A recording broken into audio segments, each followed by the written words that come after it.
இந்தியாவினுடைய புகழை நிலைநாட்டிய 4 பேர் கல்கத்தாவில் பிறந்தவர்கள். ஒன்று நேதாஜி சுபாஷ் சந்திர போஸ். நேதாஜி ஒரு சேனையவே உண்டாக்கி விட்டார் தெரியுமா? ஆண்களும் பெண்களும். இந்திய தேசிய இராணுவத்தில் 5000 பெண்களுக்கு மேல் இருந்தார்கள். பெண்கள் பட்டாளம் தனி, ஆண்கள் பட்டாளம் தனி. இந்தியாவை நோக்கி நான் சென்று வெள்ளக்காரனை விரட்டிவிட்டு டெல்லி சலோ, டெல்லியை நோக்கி சென்று நான் ஒரு புது ராஜ்யத்தை உண்டாக்குவேன் அப்படின்னு சொன்னவர் நேதாஜி சுபாஷ் சந்திர போஸ். IAS பாஸ் பண்ணிவிட்டு அது வேண்டாம்னு விட்டுட்டு வந்தவர். அவர் பிறந்தது கல்கத்தா. பாண்டிச்சேரி போயிருக்கீங்களா? மதர் ஆசிரமம் போயிருக்கீங்களா? மதர்னா யாரு? பிரான்ஸ் நாட்டிலேருந்து வந்த பொண்ணு, மிரா அல்பான்சான்னு பேர். பிரான்ஸில் பாரிஸ்லேருந்து வந்த பொண்ணு. எப்படி வந்தது அந்த பொண்ணு? கிறிஸ்தவ பொண்ணு, மறக்காதீங்க. அப்படி பூஜையில் உட்காருமா, ஒரு எதிர்த்தாப்பில் தாடி மீசையோட ஒருத்தர் தெரிவாரா. யார் அவர்? எப்போ பூஜை பண்ணாலும் இவர் முகம்தானே வருது. யார் இவர் தெரியல. கணவர்கிட்ட சொல்லுது அந்த பொண்ணு, ஒரு 35 வயசுக்குள்ள இருக்கும். யாரோ ஒருத்தர் இப்படி வர்றாரு, தெரியலம்மா. கணவர் இந்தியாவுக்கு வந்தார், பாண்டிச்சேரிக்கு வந்தார். அங்கே ஒருத்தரை பார்த்தாரு. அட, என் மனைவியினுடைய கனவில் வந்தவர் இவர்தான். பூஜை பண்ணுற பொழுது காட்சி கொடுத்தாரே, அது இவர்தான். உடனே போனாரா, பிரான்ஸிலிருந்து அம்மாவை கூட்டிகிட்டு வந்தார் மனைவியை. கணவன்னா அப்படி இல்லையா இருக்கணும். பொண்டாட்டி ஆசைப்பட்டதுக்காக எங்கேருந்து கூட்டிக்கிட்டு வர்றாரு. பிரான்ஸுக்கு போய் கூட்டிக்கிட்டு வந்து பாண்டிச்சேரியில் காமிச்சா இந்த பொண்ணு காலில் விழுந்துருச்சு. சுவாமி, என்னை சிஷ்யையாக ஏற்றுக்கொள்ளுங்கள். அவர் யார் தெரியுமா? மகான் அரவிந்தர். மகான் அரவிந்தர். ஜெயிலில் கொண்டே போட்டான் வெள்ளக்காரன். ஜெயிலில் எல்லாம் கிருஷ்ணனா தெரிஞ்சுதான். ஜெயிலர் கிருஷ்ணன். அந்த ரூமில் இருக்கிறவன் கிருஷ்ணன். எல்லாம் கண்ணன், எல்லாம் கண்ணன். உண்ணும் சோறு, பருகும் நீர், தின்னும் வெற்றிலை, எல்லாம் கண்ணன். நம்மாழ்வார் பாடுவார், எல்லாம் கிருஷ்ணன். அவர்தான் மகான் அரவிந்தர். அவர் பிறந்தது கல்கத்தாவில். விவேகானந்த சுவாமி. நம்மளை பற்றியெல்லாம் ஊரில் உலகத்தில் என்ன தெரியுமா சொன்னா? இந்துக்களா? ஐயையோ, காட்டு மிராண்டிகள். நமக்கு கொடுத்த பட்டம் இவங்க. இந்தியா பாரத நாடு தோன்ற பொழுது இவங்க ஊரே கிடையாது.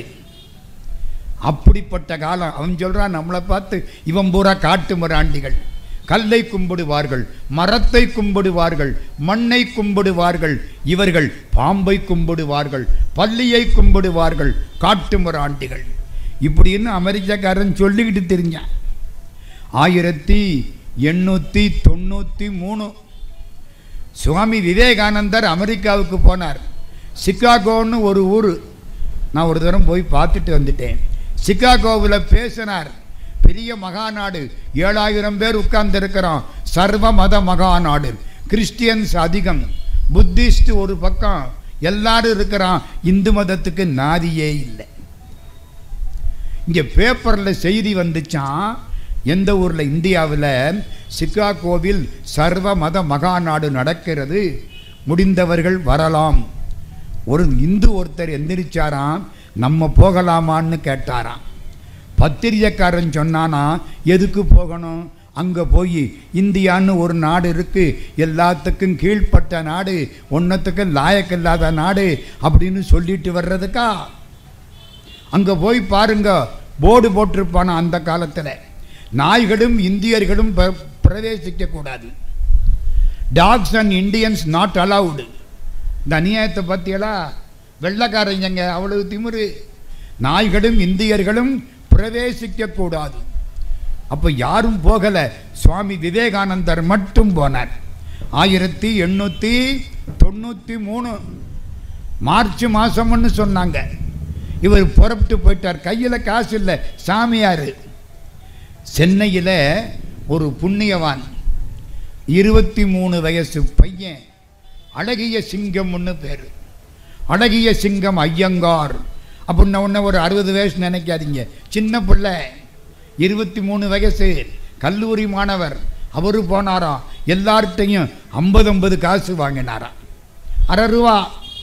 1500 மாணவர்கள் 750 ரூபா கொடுத்தாங்களாம். எதுக்கு? சுவாமியை அமெரிக்காவுக்கு அனுப்புறதுக்கு. பணம் பத்தலை. 750, அந்த காலத்து 750 ரூபாம்மா, பணம் பத்தலை. என்ன செய்கிறது? ராமநாதபுரம் மகாராஜா பாஸ்கர சேதுபதி புண்ணியவான் மேற்கொண்டு 500 ரூபா கொடுத்தாராம். 750 500 1250 1250 ரூபா. அப்பா சாமியை அனுப்பிச்சு விட்டாங்க. திரும்பி வர்றதுக்கு எப்படி இருக்கும்? 1250 ரூபா கொடுத்து அனுப்பிச்சு விட்டாங்க. சரி, சாமி வந்தாரா? சிகாகோ பகுதிக்கு ஒத்தி வச்சாச்சு மகாநாட்டேன்ட்டேன். எப்போ? மார்ச்சில் நடக்க வேண்டிய மகாநாடு செப்டம்பர் 11ன்ட்டேன். இந்த அமெரிக்காவுக்கும் செப்டம்பர் 11க்கும் ஏகப்பட்ட ஒத்துமை உண்டு. இந்த ரெட்ட கோபுரத்தை தாக்குனதெல்லாம் அப்பத்தான் செப்டம்பர். எங்கெங்க? மார்ச்லேருந்து செப்டம்பர். நம்ம பயலுக தான் அந்த காலத்தில் மார்ச்சில் எக்ஸாம் ஃபெயிலாக போயிட்டா செப்டம்பரில் எக்ஸாம் எழுதுவாங்க. இப்போ மார்ச்சில் நடக்க வேண்டிய அந்த பெரிய மகாநாடு செப்டம்பர்னு ஒத்தி போட்டுவிட்டேன். இன்னும் 5-6 மாதம் இருக்கே. சோத்துக்கு என்ன செய்கிறது? என்னங்க? எந்த நாடு? அமெரிக்கா. ஒரு வீட்டு வாசப்படியில் போய் சுவாமிஜி அம்மா பவதாரிணி வந்துட்டாளா? பவதாரிணி அம்மா பவதாரிணி கும்பிட்டபடி இருக்கார். கதவை திறந்தது. ஒரு வெள்ளைக்கார அம்மா வந்து நிற்கிறான். Who are you? நீ யாரு? ஐ ஆம் ஃப்ரம் இந்தியா. நான் இந்தியாவிலேருந்து வந்திருக்கேன். முகத்தை பார்க்குறா, பிரகாசமாக இருக்கு. ஜோதி பிரகாசம். 30 வயசுமா விவேகானந்தருக்கு. அப்போ என்ன வயசு? 30. 1863 பிறந்தார். இது 1893. 30 வயசு இளைஞர். அப்படி பார்க்குறாள்ல. கம்மின் உள்ள வந்து உட்காரு. சாப்பிட்டியா? சாப்பாடு போட்டான். பேச ஆரம்பிச்சார். கேட்டான். விவரமுள்ள ஆடுன்னு தெரிஞ்சு போச்சு. எப்பவும் நம்ம பேசினாத்தான் நமக்கு அறிவு இருக்கா இல்லையான்னே தெரியும். இதுக்காகத்தான் அறிவில்லாத ரொம்ப பேர் கம்முன்னு உட்கார்ந்துடுறது. எதுக்குடா வாயை திறந்து நம்மளை காட்டி கொடுப்பானே. பேச ஆரம்பிச்சாரா? அடுத்த வீடு எய்த்த வீடு தெருவூரை வந்து உட்கார்ந்துருச்சு. Hey, he has got something. இந்த ஆள்கிட்ட என்னமோ இருக்குடா, நம்மளுக்கு தெரியாதது என்னமோ இருக்கு. இவன் இந்தியாவிலேருந்து வந்திருக்கான். இந்த ஆள் பெரிய ஆள். கூட்டம் சேர்ந்து போச்சு. நரேந்திரனுக்கு ரசிகர் மன்றம் வைக்கிறாப்பல. சாமிக்கு இயற்பெயர் தெரியுமா? நரேந்திரன். அது என்னமோ இந்தியா நல்லா இருக்கணும்னா நரேந்திரனுங்கிற பேரில் ஒருத்தர் வந்தாத்தான் இந்தியா நல்லா இருக்கும் போல இருக்கு. அப்பவும் அப்படித்தான், இப்பவும் அப்படித்தான். நரேந்திரன் கெட்டிக்கார பிள்ளை. 6 மாதம் ராஜோபச்சாரம். சிகாகோவுக்கு போனாரா? 7000 பேர் உட்கார்ந்துருந்தானா? நீங்கள் பேசணும்ட்டாங்க. கை கால் ஆடுது. 7000 பேர், 30 வயசு பிள்ளை. நான் இதுவரைக்கும் இப்படி கூட்டத்தை பார்த்ததில்லை. நான் என்னத்தை பேச போகிறேன்? எதிர்த்தாப்புல பவதாரிணி காட்சி அளிக்கிறாள். போ. பக்கத்தில் பகவான் ராமகிருஷ்ணர். நான் மூலமூர்த்தி, நீ உற்சவமூர்த்தி. போ. மூலமூர்த்தி அசையப்படாது, உற்சவமூர்த்தி அசையாமல் இருக்கப்படாது. நான் சொல்கிறது புரியுதா தாயி? அம்பாள் சிலை உள்ளே இருக்க அசையப்படாது. தோளில் தூக்கிட்டு வரமே, அவள் அசையாமல் இருக்கப்படாது. நான் மூலமூர்த்தி, நீ உற்சவமூர்த்தி. போ. 1000 ஞான பலம். யார் கொடுத்தா? பவதாரிணி. அப்படியே போனாரா? 7000 பேரையும் பார்த்தாரா? பெரிய கட்டடமுங்க. அந்த கட்டடத்தில் அப்படி பார்த்தாரா? 7 வார்த்தை. 7000 பேர் எந்திரிச்சு நின்று கையை தட்டினாங்க. 7 வார்த்தை. 7 வார்த்தை. My dear sisters and brothers of America. என் அன்புக்குரிய அமெரிக்க சகோதரிகளே, சகோதரர்களே. இதில் என்ன சார் இருக்கு கையை தட்டுறதுக்கு? இது வரைக்கும் பேசின அத்தனை பேரும் லேடிஸ் அண்ட் ஜென்டில்மென், சீமான்களே சீமாட்டிகளே. என்ன இந்த ஆடு இந்தியாவிலேருந்து வந்து எங்களை எல்லாம் அக்கா தங்கச்சியா அண்ணன் தம்பியா மாற்றி சகோதரர்களே சகோதரிகளேன்ட்டாரு. ஆகா, உலக மக்களை எல்லாம் சகோதரனாகவும் சகோதரியாகவும் கருதக்கூடிய ஒரே மதம் இந்து மதம் என்பதை இந்த சாமி நிலைநாட்டி விட்டார். இந்த கைதட்டி யாருக்கு? யாருக்குமா? விவேகானந்தருக்கு என்னங்க எப்படி இருக்கும்? இவருக்கு யானை பலம் வந்துருச்சு. எல்லாரும் கையை தட்டி விட்டான். அன்னைக்கு இவர் தாங்க மேன் ஆஃப் தி மேட்ச். சும்மா சக்க போட்டு பேசி விட்டார். எல்லாம் அசந்தே போனான். என்ன தெரியுமா சொன்னார்? ஒரு சின்ன கதை சொன்னார். தவளை கதை. ஒரு கிணறு, கிணத்துக்குள்ளே ஒரு தவளை. அது கிணத்தை தவிர வெளியில் போனது இல்லை. கிணறு தான் அதுக்கு உலகம். உலகம் எவ்வளவு பெருசு? இவ்வளவு பெருசு. எவ்வளவு பெருசு? கிணறு அளவு பெருசு. ஒரு நாள் கடல் தவளையை உள்ள எவனோ தூக்கி போட்டு விட்டாங்க. தண்ணியோட வந்துச்சு, ஊற்றிட்டாங்க. கடல் தவளை வந்துருச்சு. ஏய், எங்கேருந்து வர்றேன்? நான் கடல்ல இருந்து வரேன். கடலா? அது எப்படி இருக்கும்? பெருசாக இருக்கும். பெருசுன்னா இவ்வளவு பெருசாக இருக்குமா? எது? இந்த கிணத்து தவளை. இல்லை, இன்னும் பெருசு. இவ்வளவு பெருசாக இருக்குமா? இல்லை, இவ்வளவு பெருசாக இருக்குமா? இல்லை, இன்னும் பெருசு. அந்த கிணத்தை ஒரு ஜம்ப் பண்ணிச்சு கிணத்த தவளை. இவ்வளவு பெருசாக இருக்குமா? போடா முட்டாளே, இது மாதிரி 10,000 மடங்கு பெருசு. அப்படியா? அப்படி ஒரு கடல் இருக்க முடியாது, நீ போய் சொல்ற. கதை முடிஞ்சு போச்சு. இதில் என்னமா இருக்கு? இந்த கையை தட்டுறதுக்கு என்ன இருக்கு? இந்த நம்ம ஜாதிக்காரன்னு கையை தட்டினாங்களா? நம்ம ஊர்க்காரன்னு கையை தட்டினாங்களா? நம்ம நாட்டுக்காரன்னு கையை தட்டினாங்களா? என்ன தெரியுமா இருக்குதுல? நீங்கள் எல்லாம் கிறிஸ்தவத்தை தவிர வேற ஒன்றும் தெரியாம அதுதான் உலகம்னு நினைச்சுக்கிட்டு இருக்கிற கிணற்று தவளைகள். சாமியை எப்படி கும்பிடணும்? சிலுவை போட்டு தான் கும்பிடணும். வேற அதெல்லாம் கூடாது. என்னைக்கு கோயிலுக்கு போகணும்? ஞாயிற்றுக்கிழமை தான் போகணும். ஒரு கண்டிப்பு இருக்குல்ல, அதுக்கு மேலே போகக்கூடாது. பைபிளை தவிர வேற எதையும் படிக்கப்படாது. படித்தா கெட்டு போவீங்க. படித்தா மாறிடுவேன். இந்த குதிரைக்கு கடிவாளம் போட்டுட்டு கண்ணில் ஒரு மூடி போடுவான், பார்த்துருக்கீங்களா? இந்து மதம் அப்படி இல்லை. கடல் தவளை மாதிரி எந்த மதத்தை வேணாலும் படி, எந்த மதத்துக்கு வேணாலும் போ. ஆனால் கடைசியில் ஆராய்ந்து பார்த்து விட்டு இந்து மதத்துக்குத்தான் திரும்பி வருவாய். கடல் தவளை எல்லாம் சுத்தம் இல்லை, நீங்கள்லாம் கிணத்து தவளைகள். அதனால ஒன்றை விட்டா கதியும் இல்லை, ஓடிப்போனா விதியும் இல்லைன்னு அதோட உட்கார்ந்துட்டீங்க. இந்து மதம் கடல் தவளை. சொல்ல வேண்டியதை என்ன அழகா சாமி சொல்லிவிட்டாரு. 30 வயசு பிள்ளை, பிறந்தது எந்த ஊர்? கல்கத்தா. எல்லாம் அசந்து போனாங்க. ஒரு அழகான அமெரிக்க பொண்ணு, கெட்டிக்காரி. இந்த சாமியார் நல்லா இருக்காரு, அழகா வேற இருக்காரு, 30 வயசு, அறிவாளியாகவும் இருக்காரு. வளைச்சு போட்டணும் தீர்மானம் பண்ணி பிடிச்சு. கூட்டம். அந்த பொண்ணு பக்கத்தில் வருது. ஹை ஹீல் ஷூ, குட்ட பாவாடை, சும்மா நல்ல அழகான பொண்ணு, சும்மா இல்லை, வந்துடுச்சு. சாமியை பார்க்குது. What to you want?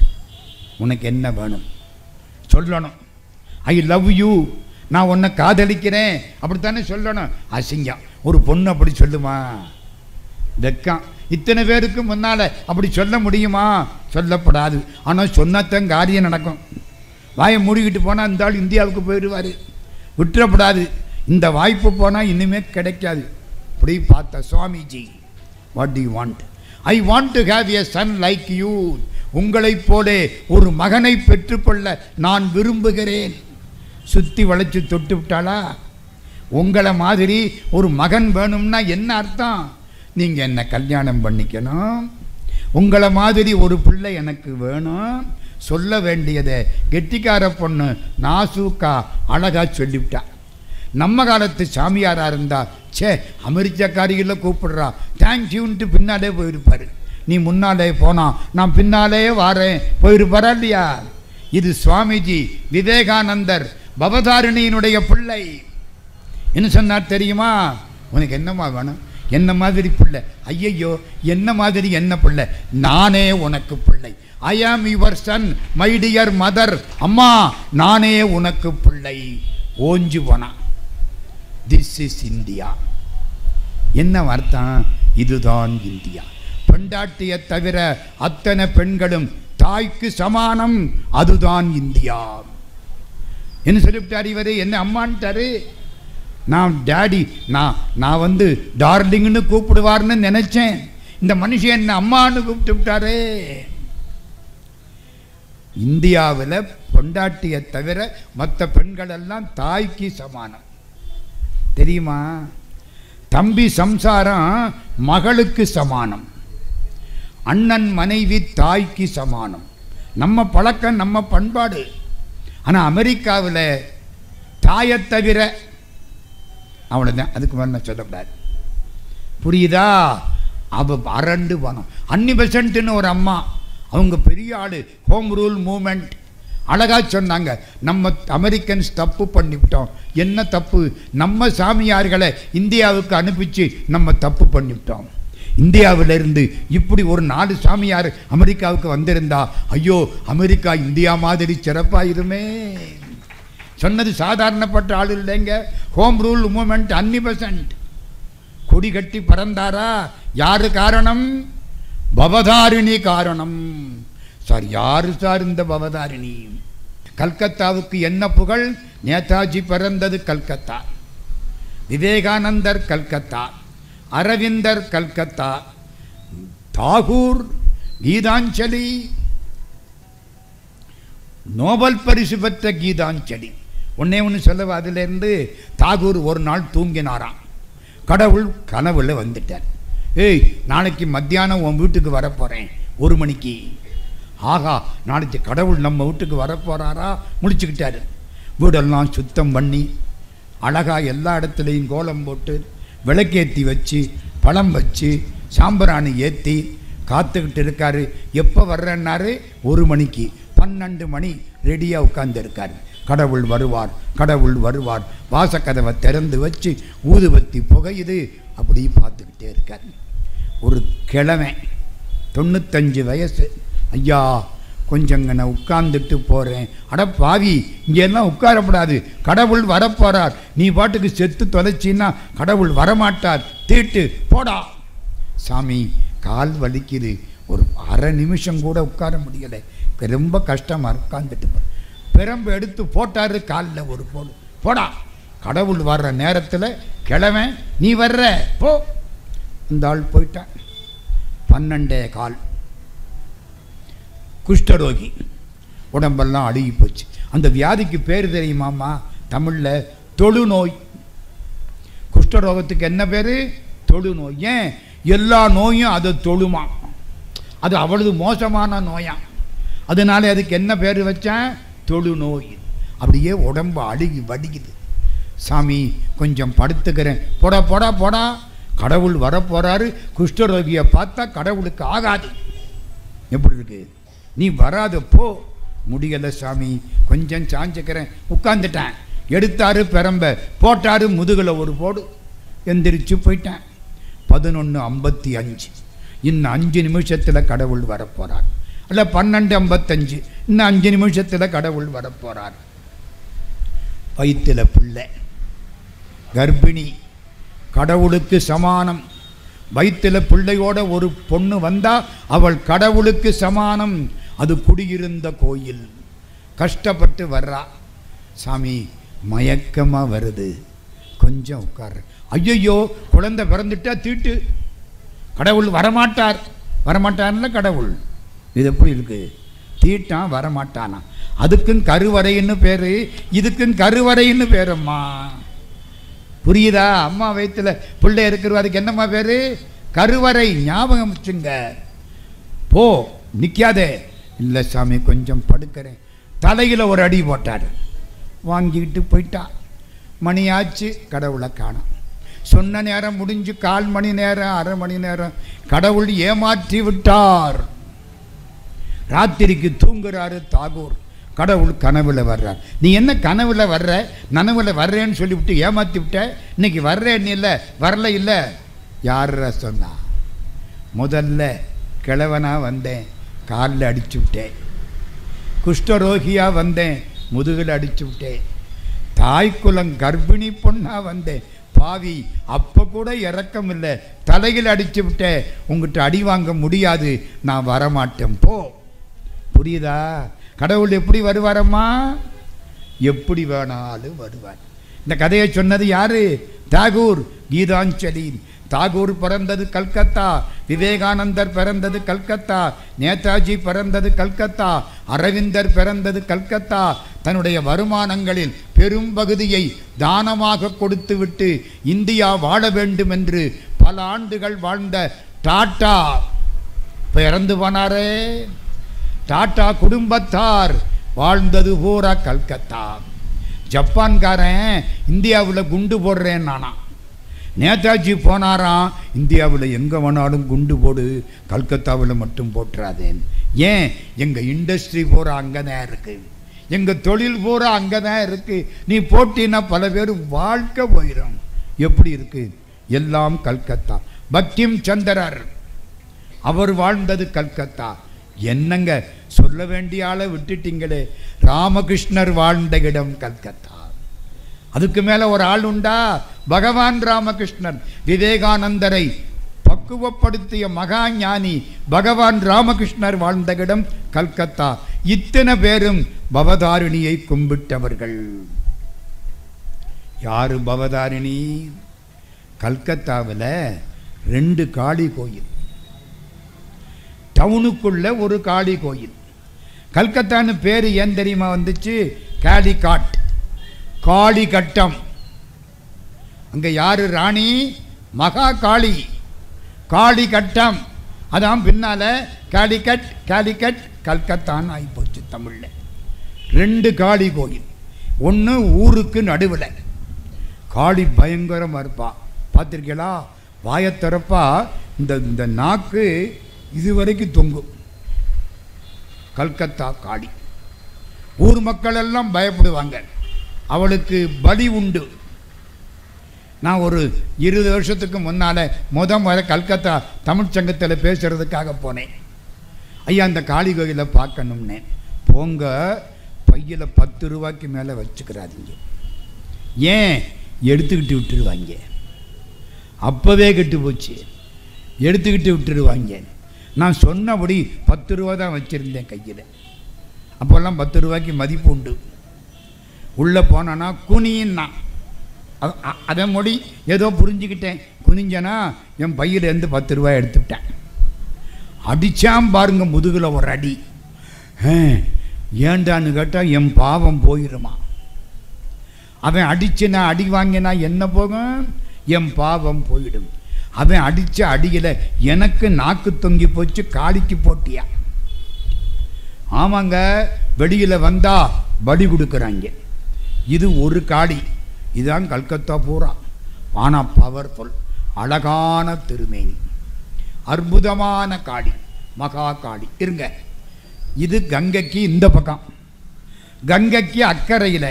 இந்த கங்கை கல்கத்தாவில் தான் போய் கடலோட கலக்குது, ஹூப்ளியில். 2300 கிலோமீட்டர் தாண்டி அக்கறையில் ஒரு இடம் தட்சிணேஸ்வரம். அங்கே ஒரு காளி. கீழே ஒரு மூர்த்தியை போட்டு மிதிச்சுக்கிட்டு நிற்பா. எந்த மூர்த்தி? ருத்ரமூர்த்தி. ருத்ரன்னா யாரு? அழிப்பவன். பிரம்மா, விஷ்ணு, ருத்ரன், மகேஸ்வரன், சதாசிவம். பிரம்மா படைக்கிறவர், இந்த உடம்பை படைக்கிறவர். விஷ்ணு காப்பாற்றுறவர், ருத்ரன் அழிக்கிறவர். அம்மா பிள்ளைக்கு பால் கொடுத்து தொட்டிகளை போட்டு தூங்குடாங்கிறான்ல, அது மாதிரி நம்ம உடம்பையும் உசிரையும் வேற ஆக்கி உயிரை கொஞ்சம் ரெஸ்ட்டு கொடுத்து இரு, அடுத்த பிறவி வரட்டும் அப்படின்னு ஓய்வு தர்றவர் ருத்ரமூர்த்தி. அம்பாள் ருத்ரமூர்த்திக்கு மேலே நிற்பா. எல்லாத்துக்கும் மேலே அவள் சாத்தம். உலகத்தை உண்டாக்கியது யார்? பராசக்தி. உலகத்தை காப்பாற்றுவது யார்? பராசக்தி. அழிப்பது யார்? பராசக்தி. அவளை ஒழிய அமரரும் இல்லை, அவளன்றி செய்யும் அருந்தவம் இல்லை, அவளன்றி ஐவரால் ஆவதொன்றில்லை, அவளன்றி ஊர் புகும் ஆரறியேனே. திருமந்திரம். இந்த காளி இவளது உயர்ந்தான், அழகா இருப்பா. அவளுக்கு பேருதான் பவதாரிணி. எங்கே? தட்சிணேஸ்வரம். தட்சிணேஸ்வரம் எங்கே இருக்கு? கங்கைக்கு அக்கறையில் இருக்கு தட்சிணேஸ்வரம். தட்சிணேஸ்வரத்து காளிதான் நம்முடைய பகவான் ராமகிருஷ்ணரால் வழிபடப்பட்டவள். இன்னும் ஒன்று சொல்லிவிடுறேன். கல்கத்தா போயிருக்கீங்கள்ல, இனிமே போனால் நான் சொல்கிற இடத்துக்கு போகணும். தாரகேஸ்வரம்னு ஒரு ஊர் போயிருக்கீங்களா? கல்கத்தாவிலிருந்து கிட்டத்தட்ட 150 கிலோமீட்டர். காரில் போகலாம், ட்ரெயினில் போகலாம். அந்த ஊருக்காரங்க என்ன தெரியுமா செய்வான், ஒரு பெரிய கம்பில் இந்த பக்கம் ஒரு சட்டி, அந்த பக்கம் ஒரு சட்டி, 2 சட்டியிலையும் ஒரு குடம், சின்ன குடம், அதுக்குள்ளே தீர்த்தம் கொண்டுக்கிட்டு வருவான். கல்கத்தாவிலேருந்து கங்கா தீர்த்தம் ஹூபடியில் எடுத்து தோளில் தூக்கிக்கிட்டு 150 கிலோமீட்டர் நடப்பாங்க. 5 நாள் 6 நாள் நடை. பின்ன ஒரு நாள்லையா போக முடியும்? அங்கங்கே தங்கி பூஜை போட்டு 100 பேர் 200 பேர் நம்ம ஊரில் காவடி கொண்டு போகிறான் பாருங்க, அது மாதிரி தீர்த்த காவடி தண்ணீர் கொண்டு போய் அந்த தாரகேஸ்வரத்துக்கு போவாங்க. தாரகேஸ்வரம் சிவன் கோயில், சிவபெருமான் பெரிய லிங்கம், சின்ன சன்னதி, 10 பேருக்கு மேலே நிற்க முடியாது. நான் உள்ளே மாட்டிக்கிட்டு பட்டபாடு எனக்கு தெரியும். பூரா குண்டு குண்டான ஆளுங்க வந்துட்டாங்க. இவங்களுக்குள்ளே மாட்டிக்கிட்டு நான் பட்டபாடு எனக்கு தான் தெரியும். பஞ்சகம் இல்லாமல் வயிறை வளர்த்துருக்காங்க. அந்த ஊர் பரவாயில்ல, எல்லாம் ரசகுல்லா சாப்பிட்ட உடம்பு. கல்கத்தா சரி பரவாயில்ல, 10 பேருக்கு மேலே கருவறையில் நிற்க முடியாதுங்க. அபிஷேகம் பண்ணாங்களா, சிவலிங்கம் இருந்ததா, வெள்ளை துணியை சிவலிங்கத்துக்கு போர்த்தி இருக்காங்க. வெள்ளை துணியில் மேலே ஒரு துவாரம் இருக்கு. தண்ணியை ஊத்துனா அந்த துவாரத்தின் வழியா தண்ணி சிவலிங்கத்துக்கு உள்ளே போகுது, வெளியில் வராது, எங்கே போகுது தெரியாது. நம்புறீங்களா? போய் பாருங்க. அடுத்த வருஷம் வராமல போகிறேன், பார்த்துக்குவோம். சரிதானா? தண்ணி காணாமல் போயிருதமா? அந்த பக்கத்தில் ஒரு பெரிய குளம் இருக்கு. அந்த குளம் நிறைய தண்ணி இருக்கு. புரியுதா உங்களுக்கு? இந்த தண்ணி அங்கே போய் சேருதா என்ன ஏதுன்னு தெரியறது. ஆனால் சிவன் சந்நிதியில் ஒரு சொட்டு தண்ணி இருக்காது. அபிஷேகம் பண்ண தண்ணி சிவலிங்கத்தின் தலையில் உள்ள துவாரத்தின் வழியா எப்படியோ போயிடுது. அந்த ஊரில் இந்த செட்டிநாட்டு ஆட்சிமார்கள் அங்கே ஒரு சத்திரம் கட்டியிருக்காங்க.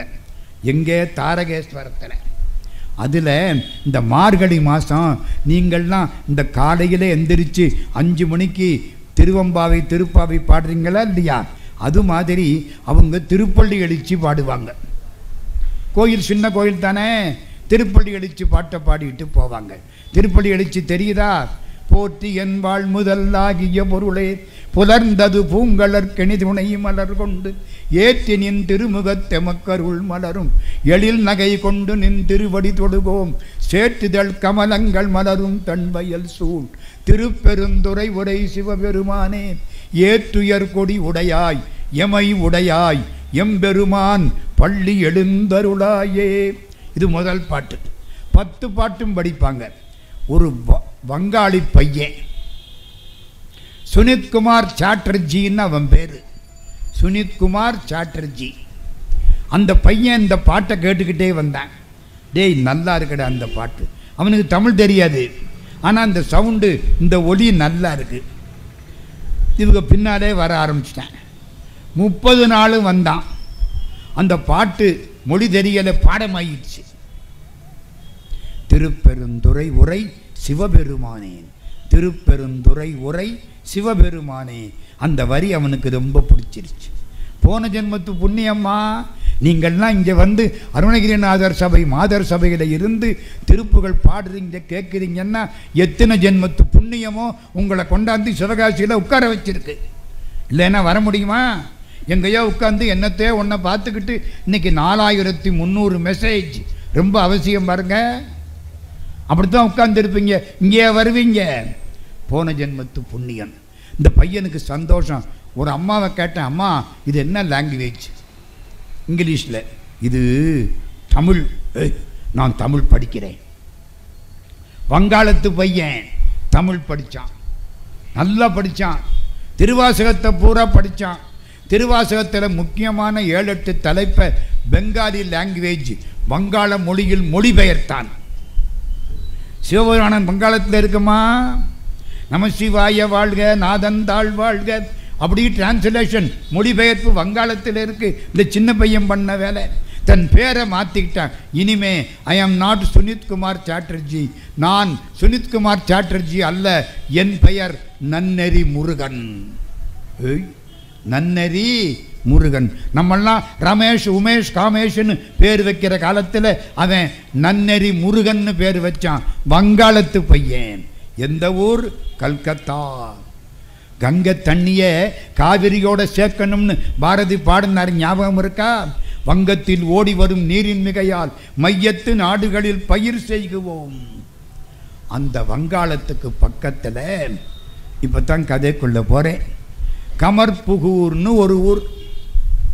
கமர்புகூர் வங்காளத்தில் இருந்து ஒரு 50 கிலோமீட்டர் உத்தேசமாக. நான் அங்கேயும் போய் பார்த்தேன். ஒரு ஆசை, இது ஊர் சுற்றியே பழக்கம். நமக்கு காலில் சக்கரம் கேட்டுக்கிடுங்க. வீட்டில் சாப்பிட்டு ரொம்ப நாள் ஆச்சு. தினம் ஓசியில் யாரோ சோறு போடுவாங்க, எல்லாம் ஓசி சாப்பாடு தான். கமர்புகூர். அங்கே சூதிராம் சாட்டர்ஜின்னு ஒருத்தர், மனைவி பேர் சந்திரமணி, குழந்தை இல்லை. கயாவுக்கு போய் கும்பிட்டாங்க. கயான்னு ஒரு ஊர் இருக்குது தெரியுமா? காசியில் இருந்து 256 கிலோமீட்டர் பீகார் ஸ்டேட்டில் இருக்குது கயா. கயாவில் போய் இந்த அம்மா கும்பிட்டாங்க. கயாவில் விஷ்ணு பெருமாளுக்கு பேர் தெரியுமா? கதாதரன், கதையை தரித்தவன். சாமி கையில் கதையோடு நிற்பார், கயாசுரம் மேலே நிற்பார். கதை அங்கே போய் கும்பிட்டாளா, ராத்திரிக்கு ஏதோ ஒரு ஜோதி வந்து வயிற்றில் சேருது. 1836 1836 ஏதோ ஒரு ஜோதி வந்து சேருது. வீட்டுக்காரர்கிட்ட சொன்னான், பரவாயில்ல, கடவுள் கிருபை. 10வது மாதம் ஆண் குழந்தை. கதாதரன்னு பேர் வச்சாங்க. அங்கே தானே கும்பிட்டுருக்கு. அந்த குழந்தை தான் பின்னாலே ராமகிருஷ்ண பரமஹம்சர். 18/2/1836 பகவான் ராமகிருஷ்ணர் அவதாரம் செய்கிறார். 8 வயசு பிள்ளை அப்படி தெருவில் நடந்து போகுது. மேகம் இருளாக இருக்கு, கொக்கு பறக்குது. அப்படி பார்த்துதா, ஓம் நம சிவாய, ஓம் நம சிவாய, ஓம் நம சிவாய. அப்படியே சமாதி ஆயிடுச்சு. சமாதின்னு தெரியுமாம்மா? மூச்சு மட்டும் ஓடும், மற்ற எல்லாம் நின்றும். உங்களை கேட்டால் இந்த கடைசி காலத்தில் சில பேர் அப்படியே கிடப்பான் பாருங்க அப்படின்னு சொல்லுவீங்க. அதெல்லாம் கிடையாது. இது கடவுள் அருள். கோமா ஸ்டேஜ் இல்லைம்மா, அது மாதிரி. அப்படியே பார்த்தான் இந்த பிள்ளை. எதை பார்த்தான்? இருண்ட மேகத்தை பார்த்தான், பறந்த வெள்ள கொக்க பார்த்தான். ஓம் நம சிவாய, ஓம் நம சிவாய. விழுந்துட்டான். 3 மணி நேரம் 4 மணி நேரம் தண்ணியை தொளிச்சு முகத்தை தொடச்சி முழிச்சு பார்க்குறாங்க. என்ன மேலே கொக்கு பறந்துதா?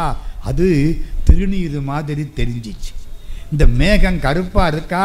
அது சிவபெருமான் திருநீலகண்டம் மாதிரி தெரிஞ்சது. நான் திருநீலகண்டனையும் திருநீற்றையும் பார்த்தேன், சமாதியாகிவிட்டேன். கொக்கையும் மேகத்தையும் பார்த்தாலே திருநீரும் சிவனும் ஞாபகத்துக்கு வருது. நம்ம திருநீரையும் சிவனையும் பார்த்தா கூட நமக்கு மற்றதுதான் ஞாபகத்துக்கு வருது. புரியுதா 2 பேருக்கும் வித்தியாசம்? அந்த பிள்ளை சமாதி ஆகிவிட்டான். சிவராத்திரி அன்னைக்கு ஒரு ட்ராமா போடுறாங்க. ஒரு பையன் சிவன் வேஷம். அந்த பையனுக்கு உடம்பு சரியில்லை, விழுந்துட்டான். போட்டு என்னடா பண்ணுறது? ஊர் மக்கள்லாம் வந்துட்டாங்களே. கமர்புகூர் சின்ன கிராமமா. அந்த காலத்தில் இந்த ஒன்றுமே கிடையாது. இந்த டிவி, ரேடியோ, யூடியூப் ஒன்றும் கிடையாது. எல்லாம் ராத்திரி சாப்பிட்டு விட்டு கோயிலில் வந்து உட்காருவாங்க. அதுக்கு தான் கோயிலில் பெரிய மண்டபம் கட்டினது. யாராவது ஒருத்தர் ராமாயணம், கந்தபுராணம், பெரிய புராணம் எல்லாம் சொல்லுவார். நிம்மதியாக கேட்டுட்டு ராத்திரி போய் நல்லா தூங்குவாங்க. எந்த மாத்திரையும் போட வேண்டாம். மாத்திரை போட்டால் தூக்கம் வராது, மயக்கம்தான் வரும். அப்படி ஒரு காலம். ட்ராமா போட்டாங்க. சிவன் வேஷத்துக்கு ஆள் இல்லை. ஐயோ, சிவராத்திரி அன்னைக்கு சிவபெருமான் இல்லாட்டா வெறும் ராத்திரியாவில் போயிடும். கதாதரா, நீ சிவன் வேஷம் போடுறியா? சரி. இந்த பிள்ளைக்கு சிவன் வேஷம் போட்டாங்க. மேடையில் கொண்டு நிறுத்தினாங்க. ஒரு அன்பர் வந்து சிவபெருமான் பாட்டுகளை படித்தாரா, அப்படியே சமாதி ஆயிட்டார். சிவபெருமான் டயலாக்கு பேசணும், எங்கே பேசுறது? என்ன பேச முடியும்? நடிக்க வந்தவன் அப்படியே ஆகி போயிட்டான். சமாதி நிலை. ஒரு நாள் பூரா பேச்சில்லை. எல்லாரும் அரண்டு போய் ஓடி வந்து பார்த்தா மூச்சு ஓடுது, முகத்தில் கோடி சூரிய பிரகாசம், கடவுளோட இல்லை சேர்ந்து நிற்கிறான். இன்னும் சும்மாவா? அப்புறம் மூச்சு தெளிஞ்சுது. எல்லாரும் சொன்னாங்க, இனிமே இவனுக்கு வேஷமெல்லாம் போடாதே, இவன் நின்னாலே சிவன் நின்ன மாதிரி தான், என்னடா வேஷம் போடுறீங்க? புரியுதா தாயி? இவன் நின்னாலே சிவன் தான். ஒன்று சொன்னால் தப்பாக எடுத்துக்கப்படாது. எங்கள் ஊரில் ஒருத்தங்கிட்ட பொண்டாட்டி சொன்னான், நான் குரங்கா வேஷம் போட்டேன், பள்ளிக்கூடத்தில் படித்த போது நான் குரங்கு வேஷம் போட்டேன், செகண்ட் ப்ரைஸ் கிடைச்சதுன்னா. இவன் சொன்னான், வேஷம் போடாமல் சும்மா நின்னாலே ஃபஸ்ட்டு ப்ரைஸு கிடைச்சிருக்குமே. என்ன புரிஞ்சா சந்தோஷம், புரியாட்டி ரொம்ப சந்தோஷம். இவனே சிவபெருமான், இவனுக்கு என்னடா வேஷம் போடுறீங்க? அப்படிப்பட்ட அனுபவம். தட்சிணேஸ்வரத்தில் குருக்களா போய் சேர்ந்தார் கதாதரன். எந்த கோயில்? பவதாரிணியின் கோயில். இப்போத்தான் நம்ம பவதாரிணி கோயிலுக்குள்ளே போகிறோம். அம்பாள் சின்ன சந்நிதி, எதிர்த்தாப்புல 11 சிவன், ஏகாதச ருத்ரமூர்த்திகள், 11 சிவன் கோயில். கங்கை அந்த பக்கம், கங்கைக்கு முன்னாலே 11 சிவன் கோயில். அம்பாள் சந்நிதி இங்கே பக்கத்திலே ராதாகிருஷ்ணன், கிருஷ்ணகாந்தன், ராதாகிருஷ்ணன் சந்நிதி. ராதாகாந்தன் அந்த ஊரில் பேர். உமாகாந்தன்ங்கிறீங்கல்ல, அது மாதிரி ராதாகாந்தன். உமாகாந்தன்னா என்ன அர்த்தம்? உமையினுடைய காதலன். ராதாகாந்தன்னா ராதையின் காதலன். கிருஷ்ண ராதாகாந்தன் தானே. ஏம்மா சத்யபாமா காந்தன்னு சொல்லப்படாதோ? ருக்மணி அதெல்லாம் கிடையாது. அவங்களுக்கு இல்லாத காதல் ராதாவுக்கு உண்டு. சத்யபாமா கிருஷ்ணன் சொல்றீங்க, ருக்மணி கிருஷ்ணன் ராதா கிருஷ்ணன் சொல்றீங்களே. ராதை காதலுக்கு எடுத்துக்காட்டு. கண்ணனுக்காகவே வாழ்ந்தவள். பிருந்தாவனத்துக்கு போங்க, எல்லாம் ராதே ராதே ராதே ராதேன்னு தான் சொல்லுவான் அந்த ஊரில் அத்தனை பேரும். இப்போ ராதாகாந்தர் கோயில், நம்ம ஆள் அங்கே பூசைக்கு போயிட்டார். பூசைக்கு போனால் பவதாரிணியை பார்க்குறார். பவதாரிணின்னா என்ன அர்த்தம்? பவம்னா துன்பம், தாரணி என்றால் அதை தவிர்க்கக்கூடியவள். அவள் காலில் விழுந்துட்டா துன்பமெல்லாம் ஓடி போயிடும். இந்த அம்பாளை கும்பிடுங்க, அவ்வளவு துன்பமும் ஓடி போயிடும். நீங்கள் நம்பணும், நம்பினாத்தான் கடவுள். கல்லுன்னு நினைச்சா கல்லு தான், கடவுள்னு நினைச்சா கடவுள் தான். சத்தியம். கல்லிலே அன்பிருந்தால் கல்லிலே தெய்வம் வரும். கண்ணிலே அன்பிருந்தால் கல்லிலே தெய்வம் வரும். கண்ணதாசன் வார்த்தை. கண்ணிலே அன்பு வேணும். பவதாரிணி கோயில். அம்மா தாயே என்ன அழகா இருக்கிற. எங்க அம்மா ரொம்ப அழகி. இந்த பிள்ளை யாரு? கதாதரன். இவர் தான் பின்னால ராமகிருஷ்ணர்.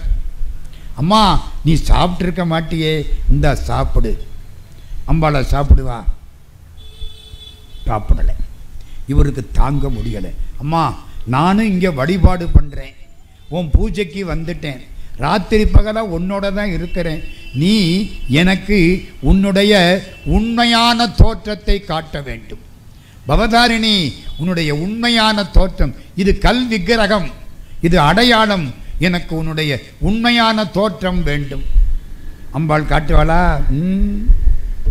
6 மாதம் 7 மாதம் அழுதார் அழுதார் அழுதார். இந்த தண்ணியில் வேட்டியை முறுக்குன மாதிரி என் மனசை யாரோ முறுக்குறாங்க. என் வாழ்க்கை ஒவ்வொரு நாள் போய்கிட்டே இருக்கு. காலண்டரில் ஒவ்வொரு பேப்பரை கிழிக்கிற பொழுது என் வாழ்க்கையில் ஒரு நாள் கிடிபட்டு போகிறது. அம்மா உன்னை பார்க்காமல் 60 நாள் ஆகிவிட்டது, 61 நாள் ஆகிவிட்டது, 70 நாள் ஆகிவிட்டது. அம்மா இன்றைக்கு இரவு உன்னை பார்க்காவிட்டால், நேரில் எங்கள் அம்மாவை பார்ப்பது போல உன்னை பார்க்காவிட்டால் நான் இந்த வாளை எடுத்து என்னுடைய கழுத்தில் பாய்ச்சி கொண்டு செத்து போய் விடுவேன். நம்மள இருந்தா சொல்லிட்டு விட்டுருவோம். ராத்திரி 11 மணி அம்பாளுக்கு முன்னால் போய் நிற்கிறார். நீ எனக்கு காட்சி கொடுக்க வேண்டும். மேலே அந்த வாள் இன்னும் மாட்டி கிடக்கு. அந்த கோயிலில் எடுத்துட்டார். அம்பாள் கலகல கலகலன்னு காட்சி கொடுத்தார். அம்பாள் மூச்சு விடுறது தெரியுது. கழுத்தில் போட்டிருக்கிற மாலை மேலையும் கீழையும் போயிட்டு, ஐயோ அம்பாள் மூச்சு விடுறா, நான் பார்த்துட்டேன். கை வளையல் குலுங்குகிறது, காலினில் சிலம்பு கொஞ்ச, கைவளை குலுங்க, முத்து மாலைகள் அசைய அம்பாள் அப்படியே காட்சி கொடுத்தாளா. சந்தோஷம் தாங்கலை. எங்கள் அம்மாவை பார்த்துட்டேன், கண்டேன் கண்டேன் கண்டேன், கண்ணுக்கினியன கண்டேன், கண்ணால் யானும் கண்டேன் காண்க. மாணிக்க வாசகர் அம்மாவை பார்த்துட்டேன், அம்மா இந்த சாப்பிடு ஊட்டினார். அம்மா சாப்பிட்டா. யாரு? பவதாரிணி. இவளது எளிமையாக யாரும் வந்ததில்லை. அவ்வளவுதான் கல்லாயிட்டா. இவருக்கு சந்தோஷம், அம்மாவை பார்த்தாச்சு போதும். அங்கேயே பணியாற்றினாரா. நம்ம ஊரில் இருக்கிறவன் சும்மா இருப்பானா? இவருக்கு கல்யாணம் பண்ணுன்னு ஆரம்பித்தாங்க. அது என்ன, அவன் மட்டும் நிம்மதியாக இருக்கிறது? ஏம்மா இருக்கலாமா? கஷ்டப்படணுமா இல்லையா? கல்யாணத்தை பண்ணும். ஒரு முறை கமர்பகூருக்கு பக்கத்தில் இன்னொரு ஊர், அந்த ஊர் நம்ம அம்மா சாரதாமணி அம்மையார் பிறந்த ஊர். ஜெகராம்பாடின்னு அதுக்கு பேர். என்ன பேர்? ஜெகராம்பாடி. ஜெகராம்பாடியில் ஒரு கல்யாண நிச்சயதார்த்தம். நான் அந்த இடத்தையும் போய் பார்த்தேன். எல்லாம் ராமகிருஷ்ண மடத்தில் எழுதி போட்டு வச்சுருக்காங்க. இந்த மாதிரி ஒரு கூடம், எல்லாரும் கல்யாண நிச்சயதார்த்தமாக பொண்ணு மாப்பிள்ளையை வச்சு பேசிக்கிட்டு இருப்பாங்க. இந்த பக்கத்தில் சாரதாமணி தேவியார். சாரதாமணிக்கு 3 வயசு, சின்ன குழந்தை. அவங்க பாட்டி மடியில் வச்சுருக்கா. ஆண்களெல்லாம் அந்த பக்கம், பெண்களெல்லாம் இந்த பக்கம். பாட்டி என்ன கேட்குறா அந்த பேத்தியை பார்த்து, ஏய் சாரதா, நீ இவங்களில் யாரை கல்யாணம் பண்ணிக்குவே? யாரை பார்த்து? 3 வயசு பொண்ணு. அதுக்கு என்னமா தெரியும்? அந்த பொண்ணு இப்படி பார்த்தது. ஓரத்தில் 21 வயசு ராமகிருஷ்ணர் உட்கார்ந்துருக்கார், கதாதரன். கையை காமிச்சது இவரைத்தான். அடி பொடி, 21 வயசு, உனக்கு 3 வயசு, சீ, முடிஞ்சு போச்சு. அடையாளம் காட்டி விட்டது. 3 வயசுல தானே ஞானசம்பந்த பிள்ளையார் தோருடைய செதியன் பாடி பீருடைய பிரமாபுரம் மேதிய பெம்மான் இவன் என்றே காட்டினாரா இல்லையா? 3 வயசுல தானே அம்பாள் மீனாட்சி மலையத்துவச பாண்டியனுக்கு முன்னால் தடாதகை பிராட்டியாக அக்னியிலிருந்து வந்தாளே, வயசு என்ன? 3 வயசு. சாரதை ராமகிருஷ்ணரை அடையாளம் காட்டினாள், 3 வயசு. அடுத்த 2 வருஷம் ஆச்சு. ராமகிருஷ்ணருக்கு சீரியஸாக கல்யாணம் பேசுகிறாங்க. ராமகிருஷ்ணர் சொன்னார், எனக்கு திருமணமானால் அந்த சாரதையோடு தான் திருமணம். எனக்காக அவள் வைக்கோலால் சுற்றப்பட்டு இருக்கிறாள். அம்மா புரியுதா புரியலையா? வைக்கோலால் சுற்றப்பட்டு இருக்கிறாள். அது என்ன வைக்கோலால்? பொண்ணை வைக்கோலை வச்சு சுற்றுவாங்களா? இல்லை. எங்கள் தாயார், எங்கள் ஊர் தேவகோட்டை, தோட்டம் போடுவாங்க. தோட்டத்தில் முதல்ல ஒரு புடலங்காய் வரும். முதல் காய் சாமிக்கு. இந்த புடலங்காயில் வைக்கோலை வச்சு சுற்றுவாங்க. ஏன்?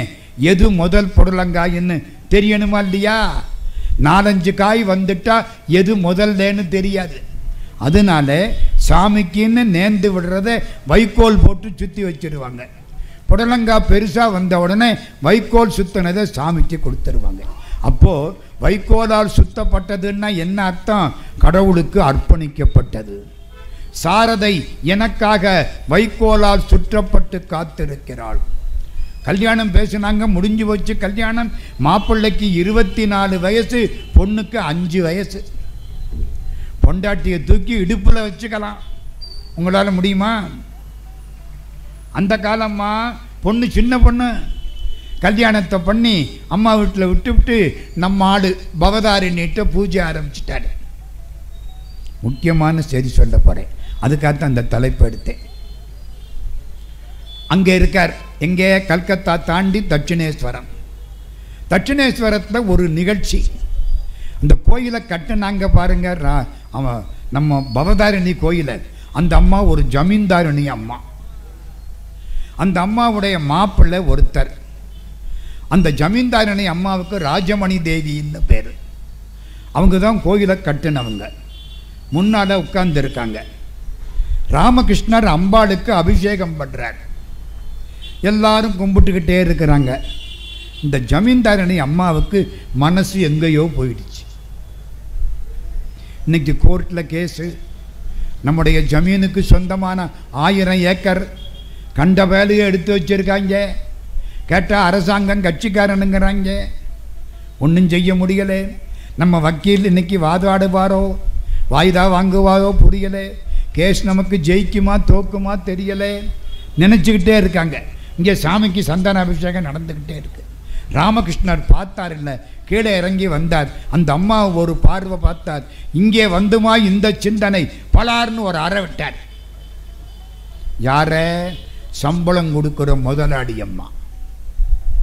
ஜமீன்தாரணி தொட்டதே தப்பு, அடித்தது அதை விட தப்பு.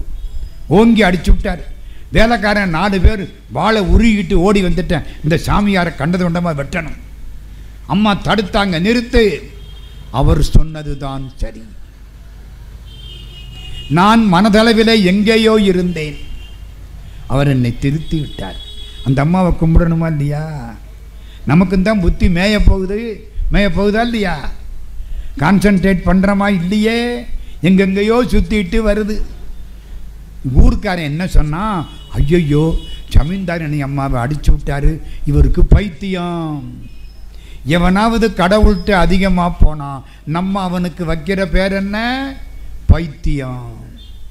அம்மா காலங்காத்தால எந்திரிச்சு ஓம் நம சிவாயன்னு இந்த அம்மா அது பாடு சுற்றிக்கிட்டு இருக்கு. பைத்தியம் இல்லாட்டி பேய். அதுக்காகத்தான் காரைக்காலம்மா பேய் வடிவம் கேட்டா.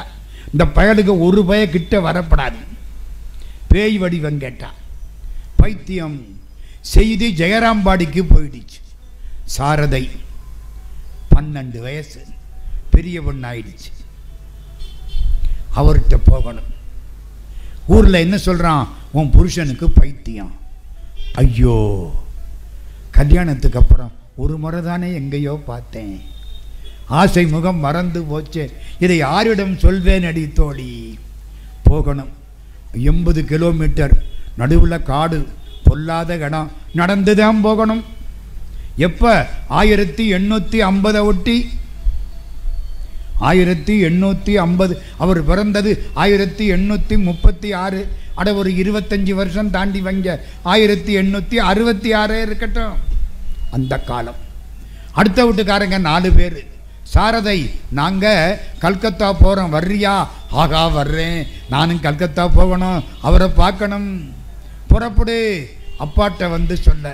அப்பா சொல்கிறாரு, அவங்கெல்லாம் வேகமாக போயிடுவாங்க, நீ சின்ன பொண்ணு, நடக்க முடியாது, நான் போயிடுறேன். அவருக்கு பைத்தியமா? நான் பக்கத்தில் இருந்து அவரை பார்த்துக்கணும்.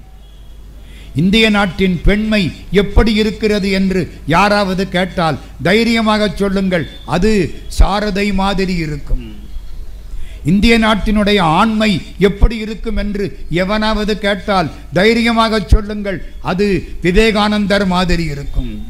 இந்திய நாட்டினுடைய ஞானம் எப்படி இருக்கும் என்று யாராவது கேட்டால் அழகாக சொல்லுங்கள், அது பகவான் ராமகிருஷ்ணர் மாதிரி இருக்கும்.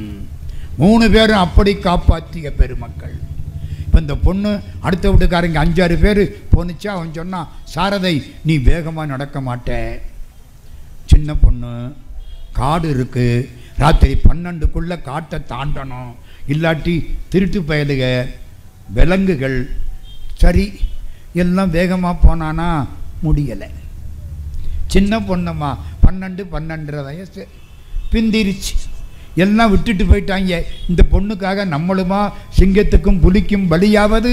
எல்லாம் போயிட்டான். அழகான பொண்ணு, பெரிய பொண்ணு, 12.5 வயசு, கழுத்தில் தாலி, காட்டுப்பகுதி, நடந்து போகுது. திருடன், பயங்கரமான திருடன், கண்ணங்கரியில்னு இருக்கேன். 1000 அமாவாசை அவனை விட செவப்பாக இருக்கும். அப்படி வர்றேன், கையில் பட்டா கத்தி. பொண்ணை பார்த்துட்டேன். பொண்ணு அது முதல் கஷ்டம். அழகான பொண்ணு அது 2வது கஷ்டம். கழுத்தில் தங்கம் அது 3வது கஷ்டம். தனியாக வந்து மாட்டிக்கிச்சு, வசதி. பார்த்துரு வந்த பொண்ணை வந்தானா, கிட்டக்க வந்தானா, இந்த பொண்ணு அவனை பார்த்து அப்பா ஆடி போயிட்டான். அப்பா நான் உங்கள் மாப்பிள்ளையை பார்க்க போகிறேன்ப்பா, என் கூட வந்தவங்கெல்லாம் என்னை விட்டுட்டு போயிட்டாங்க, நான் தனியாக போகிறேன். அப்பா நீங்கள் சொல்லுங்கள், உங்கள் மாப்பிள்ளைக்கு பைத்தியம் பிடிச்சிட்டா நான் பக்கத்தில் இருந்து காப்பாற்றணுமா வேண்டாமா சொல்லுங்கப்பா. இத்தனை முறை என்னை அப்பான்னு என் சொந்த பொண்ணு கூட கூப்பிட்டது இல்லையே, அது டேடி தானே கூப்பிடுது. அவனுக்கு மனசு இருக்குமா இல்லையாம்மா? ஆடிட்டேன். என்னடா என்ன அப்பா அப்பா மாப்பிள்ளை யார்? ராமகிருஷ்ணர் மாப்பிள்ளையா? இந்த பொண்ணு பேச்சை கேட்டான்ல, மயங்கிட்டேன். அம்மா இது காட்டு பகுதிம்மா, அப்பா நான் எப்படியாவது போய் அவரை பார்க்கணும். இந்த பாரு உன்னை நாளைக்கு காலையில் நானே கொண்ட கல்கத்தாவில் பத்திரமா விடுறேன்.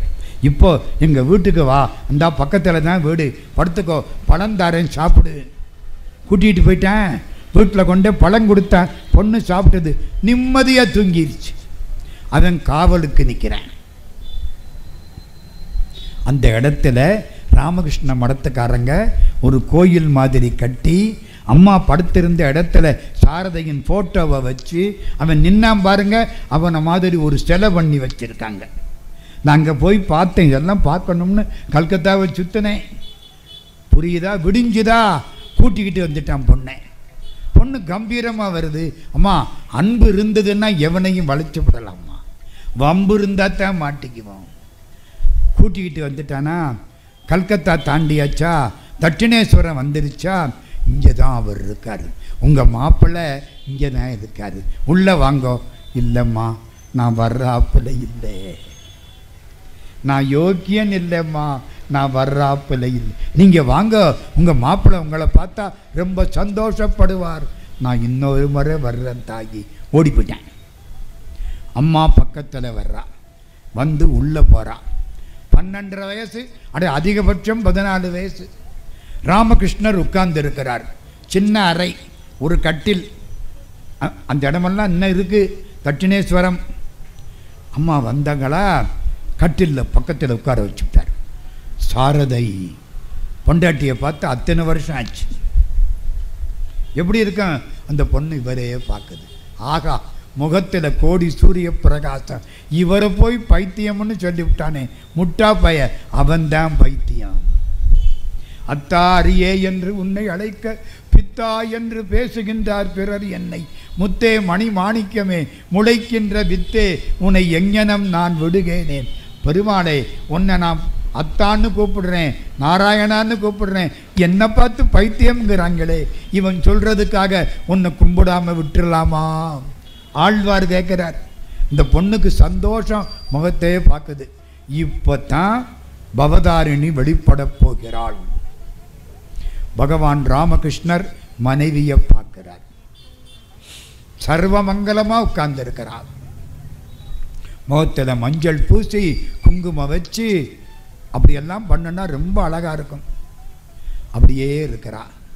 சாரதை, என்ன நீ என் மனைவி? பதில் சொல்லலை. உலகத்தில் எல்லாரும் வாழ்கிற மாதிரி நம்ம 2 பேரும் குடும்பம் நடத்தி குழந்தை குட்டிகளை பெற்றுக்கிட்டு வாழலாமா?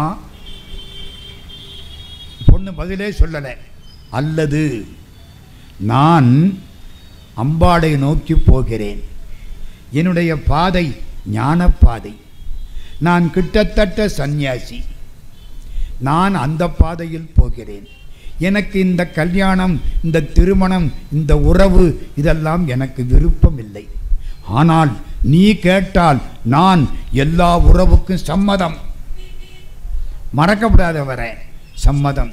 நீ சொல், என்னுடைய ஞான வாழ்க்கைக்கு நீ தடையாக இருப்பாயா, துணையாக இருப்பாயா? அந்த அம்மா மட்டும் தடையாக இருப்பேன்னு சொல்லி இருந்தா ராமகிருஷ்ண மடமே கிடையாது. அந்த பொண்ணு சின்ன பொண்ணம்மா, 13-14 வயசு, அதுக்கு என்ன தெரியும்? எல்லாம் தெரியும். அப்படியே ஒரு பார்வை பார்த்தா, உங்களுடைய வாழ்க்கைக்கு, உங்கள் ஞான பாதைக்கு நான் துணையாயிருப்பேனே தவிர ஒருபோதும் தடையாயிருக்க மாட்டேன். கும்பிட்டாரு, அவளை அப்படியே தூக்கினாரு, பெரிய கட்டில் உட்கார வச்சாரு, இவர் கீழே உட்கார்ந்தாரு, பூவை எடுத்தாரு, அர்ச்சனை ஆரம்பிச்சிடாரு. நீதான் பவதாரிணி, அம்மணி ஜெகதம்பிகே கருணாகரி பரமேஸ்வரி கண்மணி ஜெய கௌரி காங்கயி கார்த்திகே திருநேத்திரி தன்மயி உபசாந்தினி சிவசாம்பவி ஏகாம்பரி சின்மயி சுபசீலி மாடினி தேவி சௌந்தரி ஓம் நமோ பத்ரகாளி துர்கா பவானி பராசக்தி பரிவாரிணி சித்ஸ்வரூபிணி சிம்மவாகினி திவ்ய ராஜராஜேஸ்வரி வித்வபூஷணி மீனலோசனி வீரமர்தனி விமலினி சத்யவாசனி நித்யகன்னி தயாபரி நம ஓம் நமோ குண்டலி சந்திரமண்டலி இளங்கோமடி இன்பசியாமடி சண்டிகா சாமுண்டி பைரவி சாவித்திரி ஜவகாயத்திரி அண்டர்நாயகி ஆபத்பாந்தவி அமுதஞான பயோதரி தொண்டர் சாதகி தூயமானதி சோமசேகரி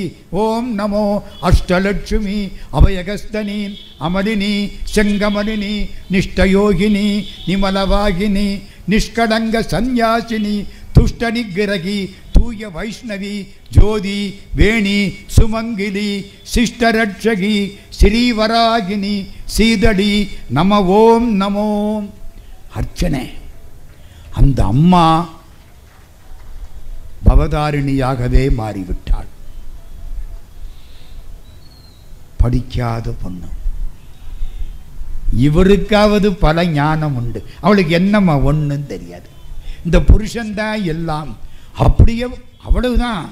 பகவான் ராமகிருஷ்ணர் ஒரு முறை சொல்கிறார், காளி மாதா என்னுடைய சாரதையாக வந்திருக்கிறாள், பவதாரிணி என்னுடைய சாரதையாக வந்திருக்கிறாள். ஒரு சின்ன எடுத்துக்காட்டு சொல்லவா? ஒரு நாள் பகவான் ராமகிருஷ்ணர் அப்படி உட்கார்ந்துருக்கார். அந்த அம்மா சாரதை காலை பிடிச்சி விடுது. அந்த காலத்தில் இப்படி எல்லாம் பழக்கம் உண்டு.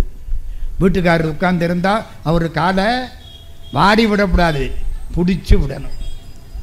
இப்போவும் நடக்குது, கொஞ்சம் மாறி போச்சு, வேறு ஒன்றும் சொல்லக்கூடாது. காலை பிடிச்சி விட்டுக்கிட்டு இருக்கிறா அந்த பொண்ணு. இப்போ அவள் கேட்குறா, புருஷனும் பொண்டாட்டிங்க மறக்காதீங்க. அவள் கேட்குறா, நீங்கள் என்னை என்னவாக நினைத்து கொண்டிருக்கிறீர்கள்? ஆஸ் ஒய்ஃப், மனைவியாகவா, தோழியாகவா, பக்தையாகவா, சிஷ்யையாகவா? நான் உன்னை காளி மாதாவாக நினைத்து கொண்டிருக்கிறேன். இன்னொரு இடம், ஒரு சிஷ்யர் தவத்தில் இருக்கார். ராமகிருஷ்ணர் வந்தார். என்ன பண்ணுறேன்? நான் தவம் செய்கிறேன். எதுக்கு தவம் செய்கிற? காளி மாதாவை பார்க்கணும். அட முட்டாடே, காளி மாதா அங்கே நகவத்திலே நம்முடைய அன்பர்களுக்காக சப்பாத்திக்கு மாவு பிசைந்து கொண்டிருக்கிறாள், போய் பார். என்னடா இது, காளி மாதா சப்பாத்திக்கு மாவு பிசைகிறாளா? ஒன்றும் புரியலை சிஷ்யருக்கு. அங்கே போய் பார்த்தா சாரதாமணி தேவியார் காலை நீட்டிக்கிட்டு சப்பாத்திக்கு மாவு பிசைகிறாங்க. முகத்தை பார்க்கிறார், அம்மா பராசக்தி கம்பீரமாக காட்சி கொடுக்கிறார். தாயே காளி மாதா. திரும்பினா சாரதை. இப்போ நம்புறீங்களா? நான் சொல்லக்கூடிய பவதாரிணி அந்த கோயிலிலே இருக்கக்கூடிய அம்பாள் இல்லை. நான் சொல்லக்கூடிய பவதாரிணி ராமகிருஷ்ணருக்கு நடு இரவில் தன்னுடைய அற்புதமான அழகான வடிவத்தை காட்டினாலே, அவளை பற்றி நான் சொல்லவில்லை. அவள் போல வாழ்ந்த இன்னொரு பவதாரிணி சாரதாமணி தேவியார், அவர்களைத்தான் நான் கல்கத்தாவில் பவதாரிணி என்று இப்பொழுது பேசப் போகிறேன். என்ன சார் இவ்வளவு நேரம் ஆயிடுச்சு? ஆமாம், எனக்கு யார் சாரதை? சாரதை தான் இன்றைக்கு நம்முடைய பவதாரிணி. 4 செய்திகள், அதை மட்டும் சொல்லிட்டு முடிச்சுக்கிறேன். சுவாமி அத்புதானந்தர்னு ஒருத்தர். அந்த சுவாமி அத்புதானந்தர் ஒரு நாள் அப்படி வர்றார். சாரதாமணி தேவியாருக்கு வயசாயிடுச்சு. பகவான் ராமகிருஷ்ணர் மறைஞ்சதுக்கு அப்புறம் விவேகானந்தர் 39 வயசு தான் வாழ்ந்தார். அம்மா நம்ம பகவான் ராமகிருஷ்ணர் 51 வயசு வாழ்ந்தார். 36க்கு 86, 1936க்கு 1986. சாரதாமணி தேவியார் 67 ஆண்டுகள் வாழ்ந்தார்கள். வயசான அம்மா சாரதை அப்படி உட்கார்ந்து இருக்கிறாங்க. ஒரு சாமிஜி அங்கேருந்து வரார். சாரதாமணி தேவியாருக்கு காலை பிடிச்சி விடுறார். அந்த காலம் அது ஒரு மரியாதை. கால் வலிக்கும் இல்லை, காலை பிடிச்சி விடுறார். இவளை போய் காளி மாதா பவதாரிணின்னு குருதேவர் சொல்லியிருக்காரு. காலப்பாரு சுருக்கமாக இருக்கு. இந்த மனசு கெட்ட மனசுமா. பின்ன கிழவிக்கு கால் சுருக்கமாக இல்லாமல் எப்படி இருக்கும்? குமரிக்கே அப்படித்தான் இருக்கு இந்த காலத்தில். கிழவி அப்படித்தானே, என் வயசு 65 வயசு. அந்த அம்மா கால் சுருக்கம் இருக்குமில்ல. நினைச்சாரா 5 நிமிஷம் பார்க்குறாரு. பல பல பல பலன்னு 12 வயசு பொண்ணு காலில் கொலுசு சிலம்பு. என்னடா முழங்கால் வரைக்கும் அணிகள் அலங்காரம். அம்பாள் பராசக்தியின் காலு. நிமிர்ந்து பார்த்தா பராசக்தி உட்கார்ந்து இருக்கிறாள். நான் காளி மாதாவுக்கு கால் பிடித்திருக்கிறேன். ஆகா, மயக்கம் போட்டு விழுந்தார். எந்திரிச்சார். பழையபடி சாரதை உட்கார்ந்து இருக்கிறார். நம்புறீங்களா? ஒன்று கேட்குறேன். ராமகிருஷ்ண பரமஹம்சர் இப்படி இருக்கார். வாழ்ந்த காலம். அம்மா இங்கே உட்கார்ந்து இருக்கிறாங்க. சாரதை. கல்கத்தாவிலேருந்து ஒருத்தன் வர்றான். சேட்டு 10,000 ரூபா பணம் கொண்டாந்தான். எப்போ? 1880. 10,000 ரூபாய்க்கு பெரிய கோவிலே கட்டி விடலாம். அப்போ 10,000 ரூபாய் புது நோட்டு கொண்டு வர்றான். அப்போ 100 ரூபா கொஞ்சம் அகலமாக இருக்கும். பணம் கொண்டு வர்றான். ராமகிருஷ்ணர்கிட்ட வந்தான். சாமி, நீங்கள் படுத்திருக்கிற பெட்டு ரொம்ப அழுக்காக இருக்குது, மாற்றுங்க. இந்த இடத்துக்கெல்லாம் பெயிண்ட் பண்ணுங்க. நல்ல ஆடை வாங்கிக்கிடுங்க. இந்தாங்க என் காணிக்கை 10,000. அவன் மேலே தப்பு இல்லைம்மா, ஒரு அன்பு தானே, நம்மளால் முடிஞ்சது. அவன்கிட்ட இல்லைன்னு அர்த்தம் இல்லை. நம்ம கொடுக்கறது நமக்கு நல்லது. ஆமாங்க, நீ எப்போ கடவுளுக்கு நல்ல காரியத்துக்கு கொடுக்க தொடங்கி விட்டாயோ அப்பொழுது கடவுள் உனக்கு கொடுப்பார். ஏன் தெரியுமா? நம்மெல்லாம் பணத்துக்கு சொந்தக்காரன் இல்லை, ட்ரஸ்டி. எங்கிட்ட 5 லட்சம் இருக்குன்னா நானா சொந்தக்காரன்? விழுந்தா போகிற போது என்ன 5 லட்சத்தை இடுப்பில் முடிஞ்சுக்கிட்டா சுடுகாட்டுக்கு போகிறேன். எவனோ எடுத்துக்க போகிறேன். We are not the owners. நம்ம சொந்தக்காரன் இல்லை, ட்ரஸ்டி. கடவுள் பார்த்து இந்த 5 லட்சத்தை ஒழுங்காக பண்ணுறான்னு என்கிட்ட கொடுத்து வச்சிருக்காரு. நான் இதில் ஒழுங்காக பண்ணனா என்னையே ட்ரஸ்டியாக வச்சிருப்பார். நான் அதை மெதுவாக வீட்டுக்கு எடுத்துக்கிட்டு போனால் என் போஸ்ட்டை காலி பண்ணி அந்த பணத்தை வேற ஆளுக்கு மாற்றி விட்டுருவார். அவ்வளவுதானே. அம்மா அவன் 10,000 கொடுத்தான். அவன் மேலே தப்பு இல்லை, அவனை பாராட்டணும். ராமகிருஷ்ணர் வாங்கினாரா? பணத்தை தொட மாட்டார். அப்படி ஒரு சன்னியாசி. அவருக்கு மாச சம்பளம் என்ன தெரியுமா? 7 ரூபா. இந்த காலம் 7 ரூபாயை தொட மாட்டார். ஒரு டப்பாவில் போடு. ஒரு முறை ஒரு பெட்டு விரிச்சு கிடந்துச்சு. அதில் ராமகிருஷ்ணர் படுத்தார். விவேகானந்தர் நிற்கிறார். அப்பா என்னமோ குத்துதுப்பா, என்னமோ குத்துது, பெட்டை திருப்பி போடு. போட்டாச்சு. படுத்தார். திரும்ப குத்துதுப்பா, என்னன்னு தெரியல. விவேகானந்தர் என்ன பண்ணாரு?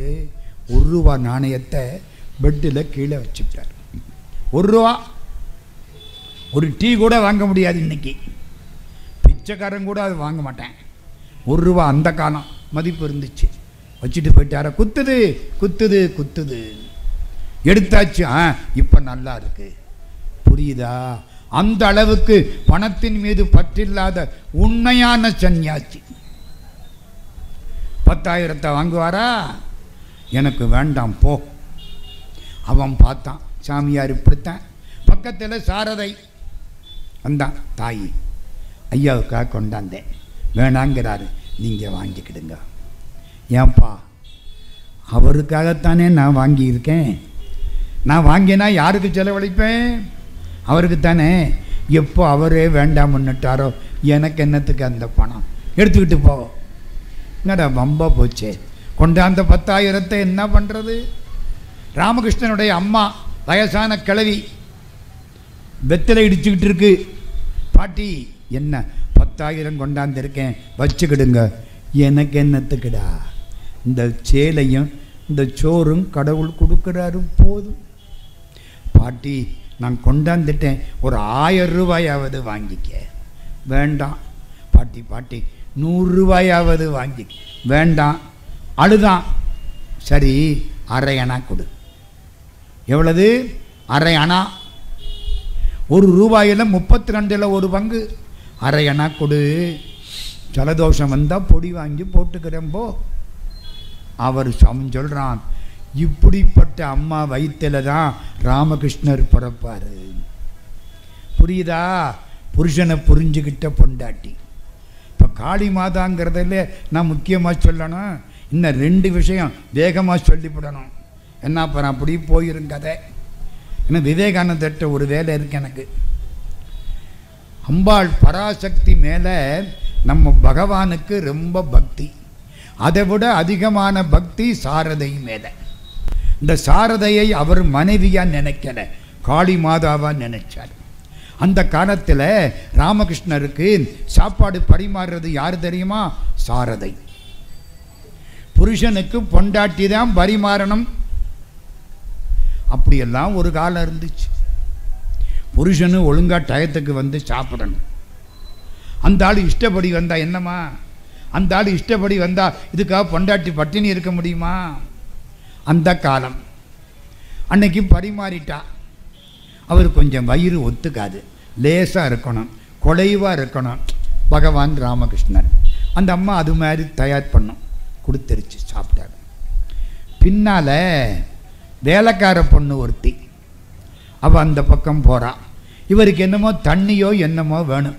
அடியே தண்ணி கொடு. அடியேங்கிறீங்கல்ல, இதை துயிம்பா. பெங்காலியில் துயி.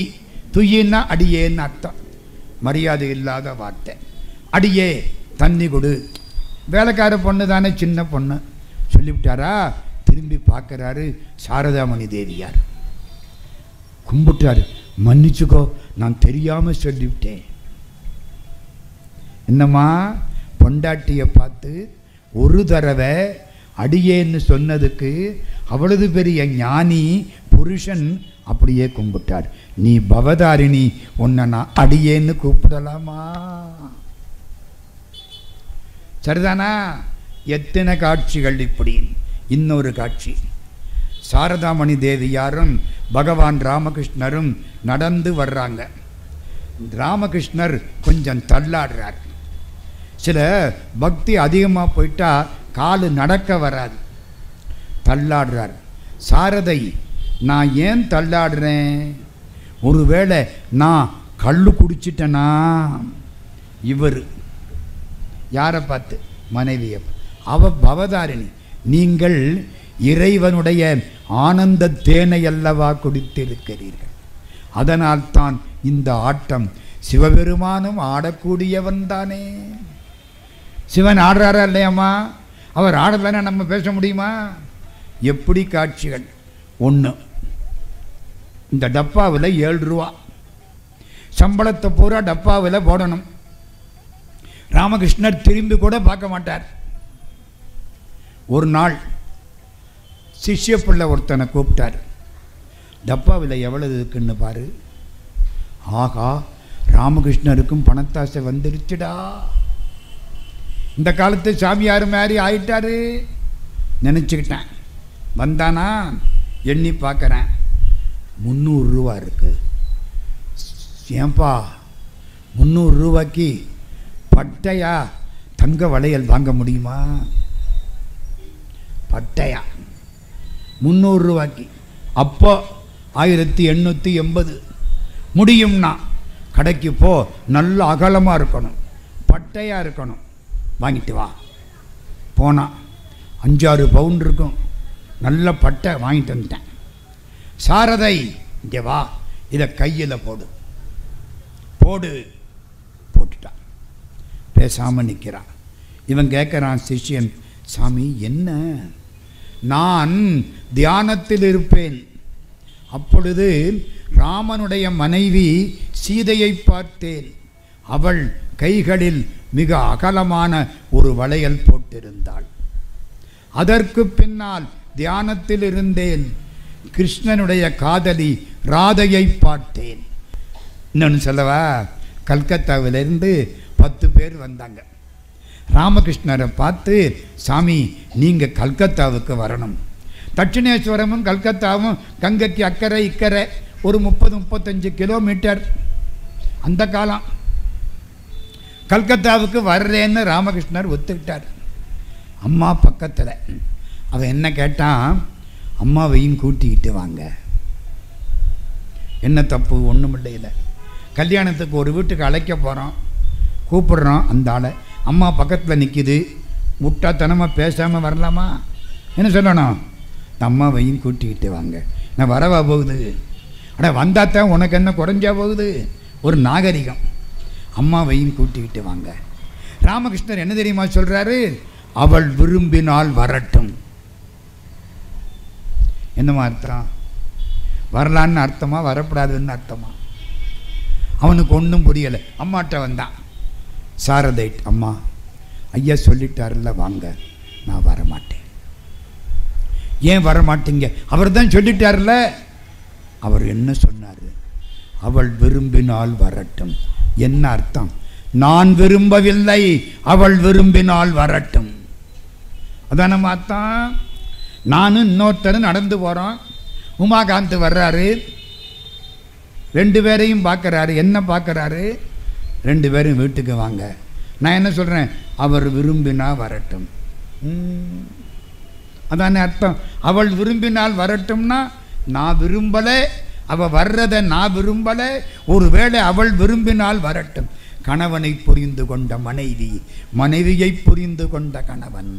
ராமகிருஷ்ண பரமஹம்சர் 1886 ஆகஸ்ட் மாதம் 14ஆம் தேதி அன்னைக்கு மறைகிறார். 14 ராத்திரி 1 மணி 15 காலையிலேன்னு வச்சுக்கிடுங்களேன், நமக்கு சுதந்திரம் கிடைச்சது. இது பின்னாலே அது முன்னாலே. தேதி 1 மறைஞ்சிட்டார். மறைஞ்ச உடனே வங்காளத்து பழக்கம் என்ன தெரியுமா? தாடியை வாங்கிடுவாங்க. இந்த கையில் வளையல் போட்டிருக்காங்கல்ல, உடைப்பாங்க. கல்கத்தாவில் கங்கை ஓடுது. கங்கை கரையில் ஒரு பெரிய சேட்டு வீடு. அந்த வீட்டுக்கு முன்னால் சாரதையை கொண்டாந்து உட்கார வச்சு, சாரதைக்கு வயசு ஒரு 35 வயசு இருக்கும், அவ்வளவுதான். கொண்டாந்து உட்கார வச்சு 4 விதவை பெண்கள் சுற்றி நின்று, ஐயோ சாரதை இப்படி ஆயிட்டியே, அவர் இப்படி இவ்வளவு சீக்கிரம் போயிட்டாரே, வாழ்ந்தது 10 வருஷம் 12 வருஷம், அவ்வளவுதான். கண்ணீர் கொட்ட, கையை காட்டு, இந்த வளையலை உடைக்கணும். எல்லாம் அழுதாங்க. வளையலை இந்த வளையல் அந்த 300 ரூபாய்க்கு வாங்கி கொடுத்தாரே தங்க வளையல், பட்டையா அது. கையை நீட்டுறாளா, கங்கைக்குள்ளேருந்து ஒரு குரல், சாரதை நான் இங்கே இருக்கிறேன், நான் உன்னை விட்டு போக மாட்டேன், இங்கே தான் இருக்கிறேன், நீ நித்திய சுமங்கிலி, வளையலை உடைக்க வேண்டாம். பகவான் ராமகிருஷ்ணர் உடைக்கல. கடைசி வரைக்கும் அம்மா அதை கையில் போட்டிருந்தாங்க. சாரதை படம் பாருங்க, கையிலே வளையல் இருக்கும். சரி, இப்போ அந்த பவதாரிணியை பற்றி இன்னும் 2 செய்தி பாக்கி வச்சிருக்கேன், அதை மட்டும் சொல்லிவிடுறேன். சுவாமி விவேகானந்தர் சாரதாமணி தேவியாரை பார்க்க வர்றார். பகவான் ராமகிருஷ்ணர் மறைஞ்சதுக்கு அப்புறம் தட்சிணேஸ்வரத்துக்கு வர்றார். கல்கத்தாவில் இருந்து காய்ச்சல். இன்னொரு சாமி கூட வர்றார், போட்டில் வர்றாங்க. காய்ச்சல் இவருக்கு. கங்கை தண்ணியை அள்ளி அள்ளி தலையில் ஊற்றிக்கிறார். காய்ச்சலில் கங்கை தண்ணியை ஊற்றலாமா? ஐஸ் கட்டியாக இருக்கும் தண்ணி, ஜில்லுன்னு இருக்கும், குளிச்சா தான் தெரியும். ஆனால் குளித்ததுக்கப்புறம் நல்லா இருக்கும் கங்கை தண்ணி. ஏன் இப்படி ஊற்றுறீங்க? உங்களுக்கோ காய்ச்சல். கூட இருக்க சாமி சொல்கிறார், நான் தூய்மையான ஒரு அன்னையை பார்க்க போகிறேன். அவளை பார்ப்பதற்கு என்னை நான் இன்னும் கொஞ்சம் தூய்மையாக்கிக் கொள்ள வேண்டும். அதற்காகத்தான் கங்கையை தலையில் ஊற்றிக் கொள்கிறேன். போனாரா, அந்த அம்மா காடை நீட்டிக்கிட்டு உட்கார்ந்துருக்காங்க. கிட்டத்தட்ட 50 வயசை ஒட்டி இருக்கும். போனார்ல, அப்படியே கீழே விழுந்துட்டார். கும்பிடுறார். கூட வந்த சுவாமிஜி நின்ன உடிச்சு கும்பிடுறார். பார்த்தார், கீழே விழுந்து கும்பிடு. யாருன்னு நினைச்ச? சீதை.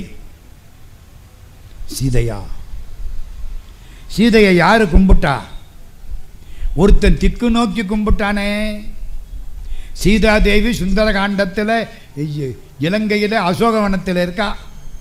ராமர் இங்கே நம்ம சுக்ரீவனுடைய இடத்துல கிஷ்கிந்தையில் இருக்கார். கிஷ்கிந்தை ஆந்திர பிரதேஷ் ஹம்பிக்கு ஒட்டி இருக்கு, கர்நாடகாவுக்கு நடுவில், கர்நாடகாவுக்கு கர்நாடகாவில் இருக்கு. இங்கே இருந்து சீதையை தேடி போனவை என்ன ஆனானோன்னு தவிக்கிறார் ராமர். ஆஞ்சநேயர் வந்தார், ராமரை கும்பிடல, திரும்பினார், ஒரு எபவுட் டர்ன் தெற்கு நோக்கி கும்பிட்டார். இன்னும் என் பக்கம் காலை நீட்டி அவமரியாதை இல்லையோ? ராமர் வருத்தப்படலை, சந்தோஷப்பட்டார். ஆஹா, அந்த பக்கம் கும்பிடுறான். அப்போ இவன் சீதையை பார்த்து விட்டான். இன்னும் ஒன்று, அவள் கும்பிடத்தக்கவளாயிருக்கிறாள். அப்போ மட்டும் மிஸ்டர் ராவணன் ஆயிருந்தா கும்பிடுவானா? கும்பிடத்தக்கவளாயிருக்கிறாள். கண்டதும் உண்டு அவள் கற்பும் நன்று என கொண்டனன் குறிப்பினால் உணரும் கொள்கையான். கும்பிட்டாரா இல்லையா? யாரு கும்பிட்டா? ஆஞ்சநேயன். யாரை கும்பிட்டார்? சீதையை. அதே மாதிரி இப்போ சாரதையை உட்கார வச்சு யாரு கும்பிடுறா? சுவாமி விவேகானந்தர். புரியுதா புரியலையா? ராமாயணத்தில் ராமர், இங்கே ராமகிருஷ்ணர். ராமாயணத்திலே சீதை, இங்கே சாரதை. ராமாயணத்திலே அனுமான், இங்கே சுவாமி விவேகானந்தர். சார், மகாபாரதத்தில் அப்படி எண்ணம் உண்டா? உண்டு. ராமாயணத்திலே ராமர், பாரதத்தில் கிருஷ்ணர், இப்பொழுது ராமகிருஷ்ணர். ராமாயணத்தில் சீதை, பாரதத்தில் ராதை, இப்பொழுது சாரதை. ராமாயணத்தில் ஆஞ்சநேயன், பாரதத்தில் அர்ஜுனன், இப்பொழுது சுவாமி விவேகானந்தர். அப்படியே Sita equal to Radha equal to Sarada. அது நிரூபிக்கப்பட்டது. எப்போ தெரியுமா? நம்ம ராமேஸ்வரத்துக்கு சாரதை அம்மா வந்தாங்க. என் பார்வையில் சாரதை தான் பவதாரிணி. பவதாரிணியின் அருள் பெற்ற பவதாரிணி சாரதை. அவங்க மாமனார் ராமேஸ்வரம் வந்திருக்காரு. ராமகிருஷ்ணர் ராமேஸ்வரத்துக்கெல்லாம் வரல. அந்த அம்மாவுக்கு ஆசை, கடைசி காலம் புறப்பட்டு ராமேஸ்வரத்துக்கு வந்துட்டாங்க. மதுரைக்கு வந்தாங்க, மீனாட்சியை கும்பிட்டாங்க. தெப்பக்குளத்தில் தங்கி இருந்தாங்க. தெப்பக்குளத்துக்கு பக்கத்தில் ஒரு வீட்டில். ராமேஸ்வரத்துக்கு வர்றாங்க. ராமேஸ்வரத்திலே பாஸ்கர சேதுபதி மகாராஜா விவேகானந்தரை அமெரிக்காவுக்கு அனுப்பியவர். அம்மா வர்றாங்கன்னு தெரிஞ்ச உடனே ராமேஸ்வரம் கோயிலை திறந்து விடு, அம்மாவை கர்ப்பகிரகத்துக்குள்ள கூட்டிக்கிட்டு போ. ராமநாத சுவாமிக்கு ஒரு மூடியை போட்டு கவுத்திருப்பாங்க, பார்த்துருக்கீங்களா? உள்ள சீதை பிடிச்சி வச்ச மண் லிங்கம். ராமாயண காலத்தில் சிவலிங்கம் பிடிக்கணும்னு ராமர் நினைச்சார். ஆஞ்சநேயர் சொன்னார், நான் காசியில் போய் சிவலிங்கத்தை தூக்கிக்கிட்டு வர்றேன்னார். போன ஆஞ்சநேயர் வரல, லேட்டாக போச்சு, நேரம் ஆகி போச்சு. சீதையை பார்த்தார். சீதை கடல் மண்ணால் சிவலிங்கம் பிடிச்சா அதை வச்சு கும்பாபிஷேகம் ஆயிடுச்சு. இப்போ ராமேஸ்வரத்தில் மூலஸ்தானத்தில் இருக்கிறது எது? சீதாதேவி பிடித்து வைத்த மண் சிவலிங்கம். அபிஷேகம் பண்ணலாமா? கரைஞ்சு போகுமே. ஒரு மூடியை கவுத்து அதுக்கு மேலே அபிஷேகம் ஆகுது. நம்மெல்லாம் அந்த மூடிய சிவலிங்கம் மாதிரி இருக்குன்னு கும்பிட்டு வரோம். அம்மா சாரதை வந்தார்கள், உள்ளே உட்கார்ந்தார்கள். ஒரு தோழி கோலாப்மான்னு பேர், அவ பின்னால் உட்கார்ந்து இருக்கிறா. சாரதை பார்க்குறாங்க. பாஸ்கர சேதுபதி மகாராஜா அந்த மூடியை எடுன்ட்டார். எந்த மூடியை? சிவலிங்கத்து மேலே மூடி இருக்குல்ல, எடுத்தா பழைய மண்ணு சிவலிங்கம். சாரதை பார்த்துட்டு, அன்னைக்கு வச்சபடிக்கே இருக்கே. அம்மா புரியுதா புரியலையா? அன்னைக்கு யாரு வச்சா? சீதை. அது எப்படி இவளுக்கு தெரியும்? Sita equal to Sarada. அன்னைக்கு வச்சபடிக்கே இருக்கே.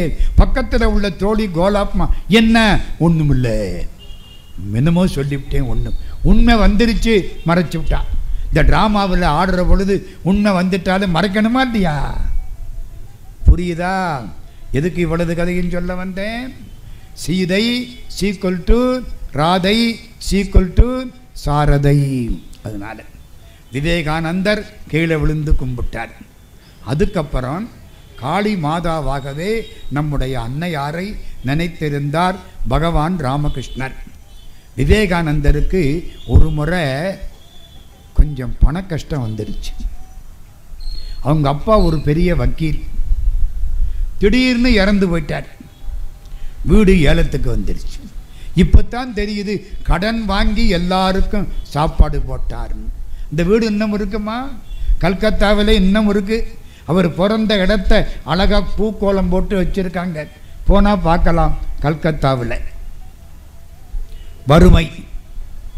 எல்லாரும் சொல்றான் ராமகிருஷ்ணர்கிட்ட போய் கேளு. அவரே சன்னியாசி, அவர்கிட்ட போய் நான் என்னத்தை கேட்கறது? போய் கேளு. விவேகானந்தர் ராமகிருஷ்ணர்கிட்ட வர்றார். 1885 ஒட்டி வருகிறார். என்ன, அப்பா இறந்து போயிட்டார், வீட்டில் வசதி இல்லை, நாங்கள் பட்டினி, 4 நாளாக பட்டினி, நீங்கள் தான் பண உதவி பண்ணணும். நான் சன்னியாசி, நான் என்ன உதவி செய்ய முடியும்? பவதாரிணி இடத்திலே கேள். யார் பவதாரிணி? காளிமாதா. காளிமாதாவிடத்திலே கேள். விவேகானந்தர் வந்தார். காளிமாதாவுக்கு முன்னாடி நிற்கிறார். என்ன கேட்கணும்? பணம் கேட்கணும். அம்மா தாயே என்ன அழகா இருக்கிற. ஆகா, எங்கள் அம்மா ஊரில் உள்ள எல்லாரையும் விட ரொம்ப அழகானவள். தாயே, நான் எப்பொழுதும் இயற்கையிலே உன்னை பார்க்க வேண்டும், உன் அழகை ரசிக்க வேண்டும், உன்னோடு ஈடுபட வேண்டும். போதும், திரும்பிட்டார். ஏண்டா பணம் வேணும் நீ கேட்டியா? அங்கே போன உடனே மறந்து போச்சு. சரி, 2வது முறை போய் கேள். Second attempt. பணம் கேட்கணும். அம்மா காளிமாதா, 1000 பிறவி எடுத்தாலும் உன்னை மறக்கப்படாதம்மா. புழுவாய் பிறக்கினும் புண்ணியா உன்னடி என் மனத்தை வலுவாதிருக்க வரம் தர வேண்டும். அப்புறம் சாமி கேட்டார்ல, அம்மா உன்னை மறக்கப்படாதம்மா, இந்த பிறவி இல்லை, 1000 பிறவி கொடுத்தாலும் உன்னை மறக்கப்படாது. கடவுள்கிட்ட என்ன வரம் கேட்கணும் தெரியுமா?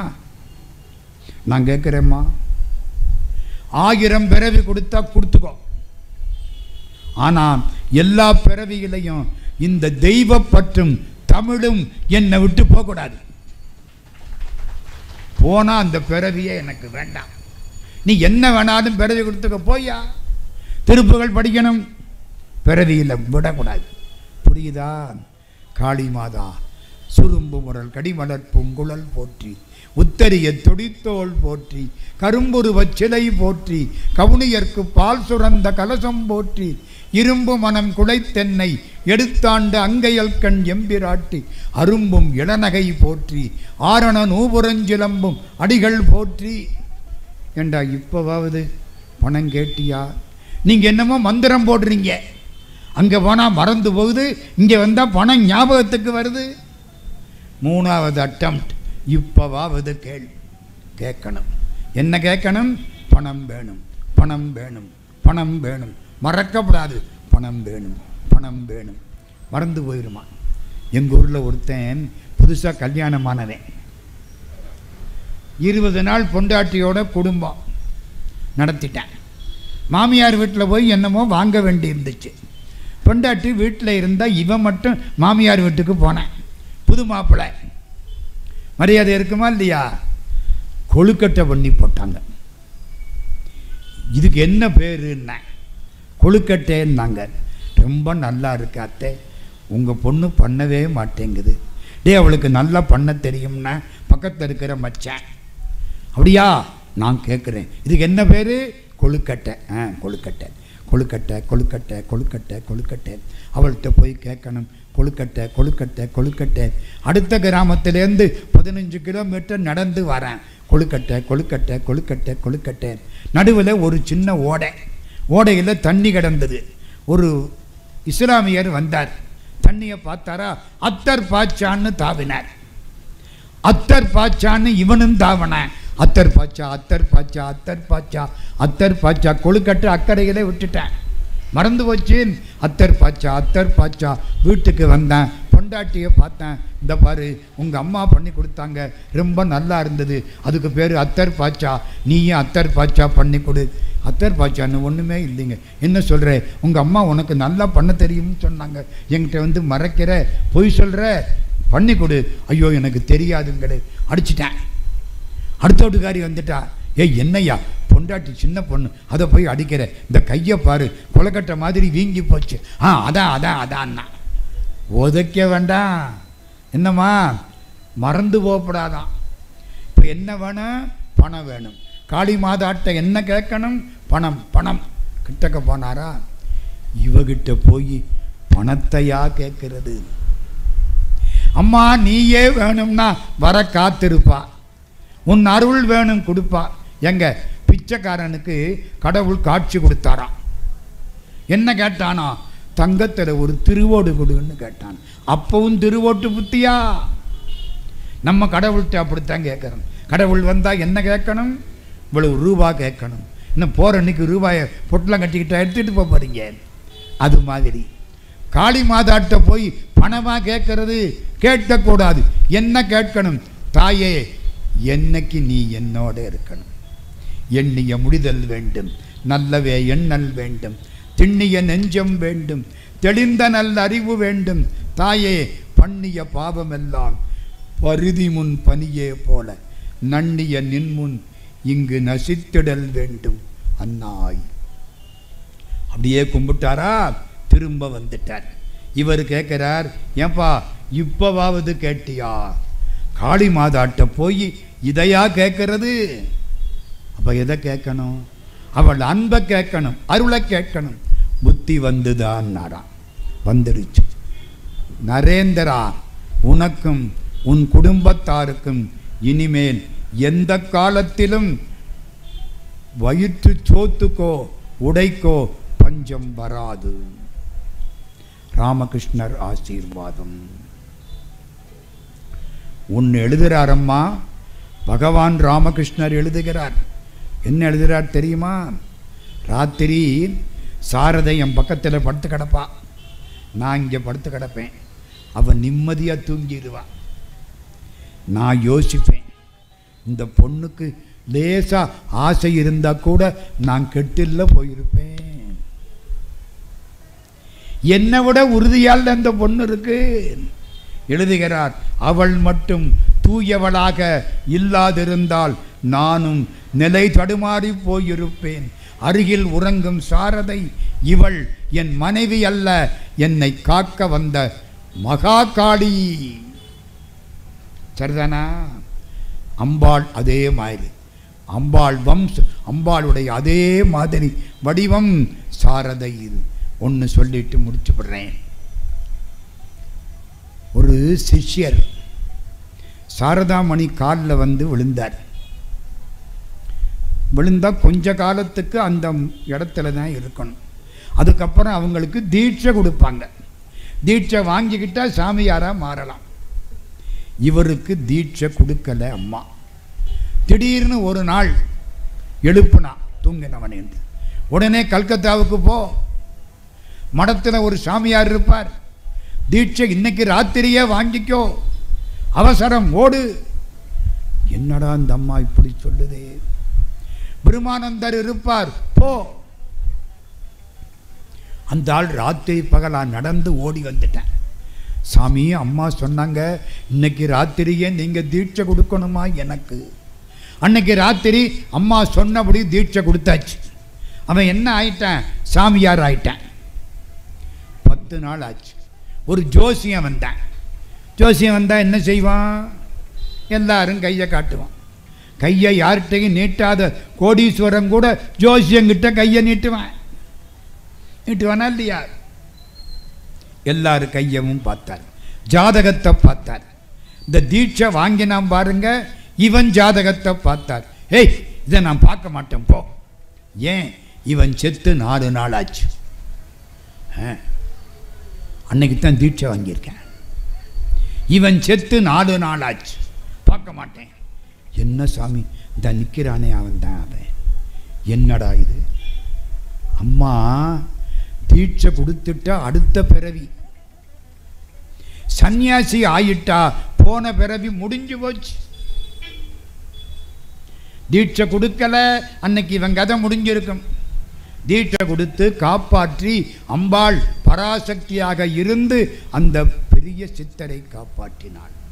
யாராவது நடந்து போனா, நடந்து போற பொழுது தோல்ல சுமையோட போனா சாரதை ஒரு பார்வை பாப்பா, அவருக்கு சுமை வலிக்காது, இவ தோல்ல தூக்கு நாப்பட இருக்கும். அம்மா கடைசி வரைக்கும் நம்மை காப்பாற்றுவது யார்? அம்பாள் பராசக்தி. நம்ம இவ்வளவு நேரம் எங்கே இருந்தோம்? கல்கத்தாவுக்கு பக்கத்திலே தட்சிணேஸ்வரத்திலே இருந்தோம். அம்மாவுக்கு என்ன பேரு? பவதாரிணின்னு பேரு. பவதாரிணியினுடைய ஆலயம். ஒரு முறை அந்த ராதாகாந்தர்னு சொன்னா, ராதாகிருஷ்ண விக்கிரகம் காடு ஒடிஞ்சு போச்சு. ஜமீன்தாரணி அம்மாவுக்கு கோபம் வந்துடுச்சு. இந்த விக்கிரகத்தை தூக்கி கடல்ல போடு. ராமகிருஷ்ணர் பார்த்தார். ஜமீன்தாரணி அம்மா இங்கே வாங்கோ, என்ன ஏன் கடலில் போட சொன்னீங்க? கால் ஒடிஞ்சு போச்சு. உங்கள் மாப்பிள்ளை மதுராநாதர், அவருக்கு கால் ஒடிஞ்சு போனால் கடல்லையா தூக்கி போடுவீங்க? மாப்பிள்ளை அது மாதிரி தான். விக்கிரகத்துக்கு ஒச்சம் வருமானால் கடலில் தூக்கி போடக்கூடாது. இவர் வாங்கினார், பக்குவம் பண்ணினார், எதையோ வச்சு ஒட்டினார். ராதாகாந்தர் ஒழுங்காயிட்டார். இன்னைக்கு அந்த ராதாகாந்தர் தான் அங்கே இருக்கார். எந்த ஊரு? கல்கத்தா. கல்கத்தா போனால் இனிமே எங்கே போகணும்? தட்சிணேஸ்வரத்துக்கு போகணும். தட்சிணேஸ்வரத்திலே ஒரு மாடிப்படி, நான் அந்த மாடிப்படியை தொட்டு தொட்டு கும்பிட்டு 10 நிமிஷம் உட்கார்ந்துருந்தேன். ஏன் தெரியுமா? அம்மா சாரதாமணி தேவியார் காலையில் 3 மணிக்கு எந்திரிச்சு அந்த குளிரில் கங்கையில் குளிச்சுட்டு இந்த தலையை காய போடுவாங்களாம். தலைமுடி அவ்வளவு பெருசு, எல்லாம் ஒரிஜினல்.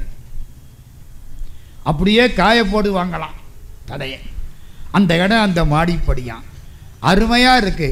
இங்கேருந்து பார்த்தா ராமகிருஷ்ணர் இருக்கிறது அம்மாவுக்கு தெரியுமா? வெளியில் யாருக்கும் தெரியாது, ராமகிருஷ்ணரை மட்டும் பார்த்துக்குவார். இந்த வாழ்க்கை முழுக்க அதெல்லாம் பெரிய கதை. நான் இப்போதைக்கு இதை நிறுத்தணும். மணி 9 ஆச்சு. அம்மாவினுடைய பெரிய ஞானத்துக்கு எல்லையே கிடையாது. கடைசி காலம் ராமகிருஷ்ணர் இறக்க போகிறார். 6 நாள் முன்னால் அம்மா அந்த தாரகேஸ்வரத்துக்கு போகிறாங்க. தாரகேஸ்வரம் ஞாபகம் இருக்கா? ஞாபகம் இருக்கா? வந்தபோது சொன்னனே, நினப்பு இருக்கா? தண்ணியை சிவலிங்கத்து மேலே ஊற்றினா காணாமல் போகுது. தாரகேஸ்வரம். தாரகேஸ்வருக்கு அம்மா போகிறாங்க, விரதம் இருக்கிறாங்க. ராமகிருஷ்ணருக்கு உடம்பு சரியில்லை, கழுத்தில் கேன்சர். ஏம்மா ஏன் வந்துச்சு? இவ்வளவு பெரிய ஞானி, நம்மெல்லாம் அவர் காலில் விழுந்தோம். நம்ம பாவத்தை பூரா அவர் வாங்கிட்டார். நம்ம பட வேண்டிய பாட்டை பூரா அவர் பட்டார். இல்லாட்டி அவருக்கு எதுக்கு வருது? நம்ம காலில் யாராவது விழுந்துட்டா சிவாங்கணும். ஏன்? சிவபெருமானே சத்தியமாக இவங்க எங்காலில் விழலை, உங்காலில் விழுறாங்க. இவங்க பாவத்தை நான் வாங்க முடியாது, நீ தான் வாங்கிக்கிடுவே. நான் நடுவில் போஸ்ட்மேன், அவ்வளவுதான். புரியுதா? அம்மா என்ன சொன்னாங்க? அப்படி பார்க்குறாங்க. காளி மாதா காட்சி கொடுக்குறா, கழுத்தை வளைச்சு நிற்கிறா. என்ன குருதேவரும் இப்படித்தான் கழுத்தை வளைச்சாரு, தொண்டையில் கேன்சர். காளி மாதாவும் வளைக்கிறாளே. காளி மாதா சொன்னாள், நானே அவர், அவரே நான். புரியுதா?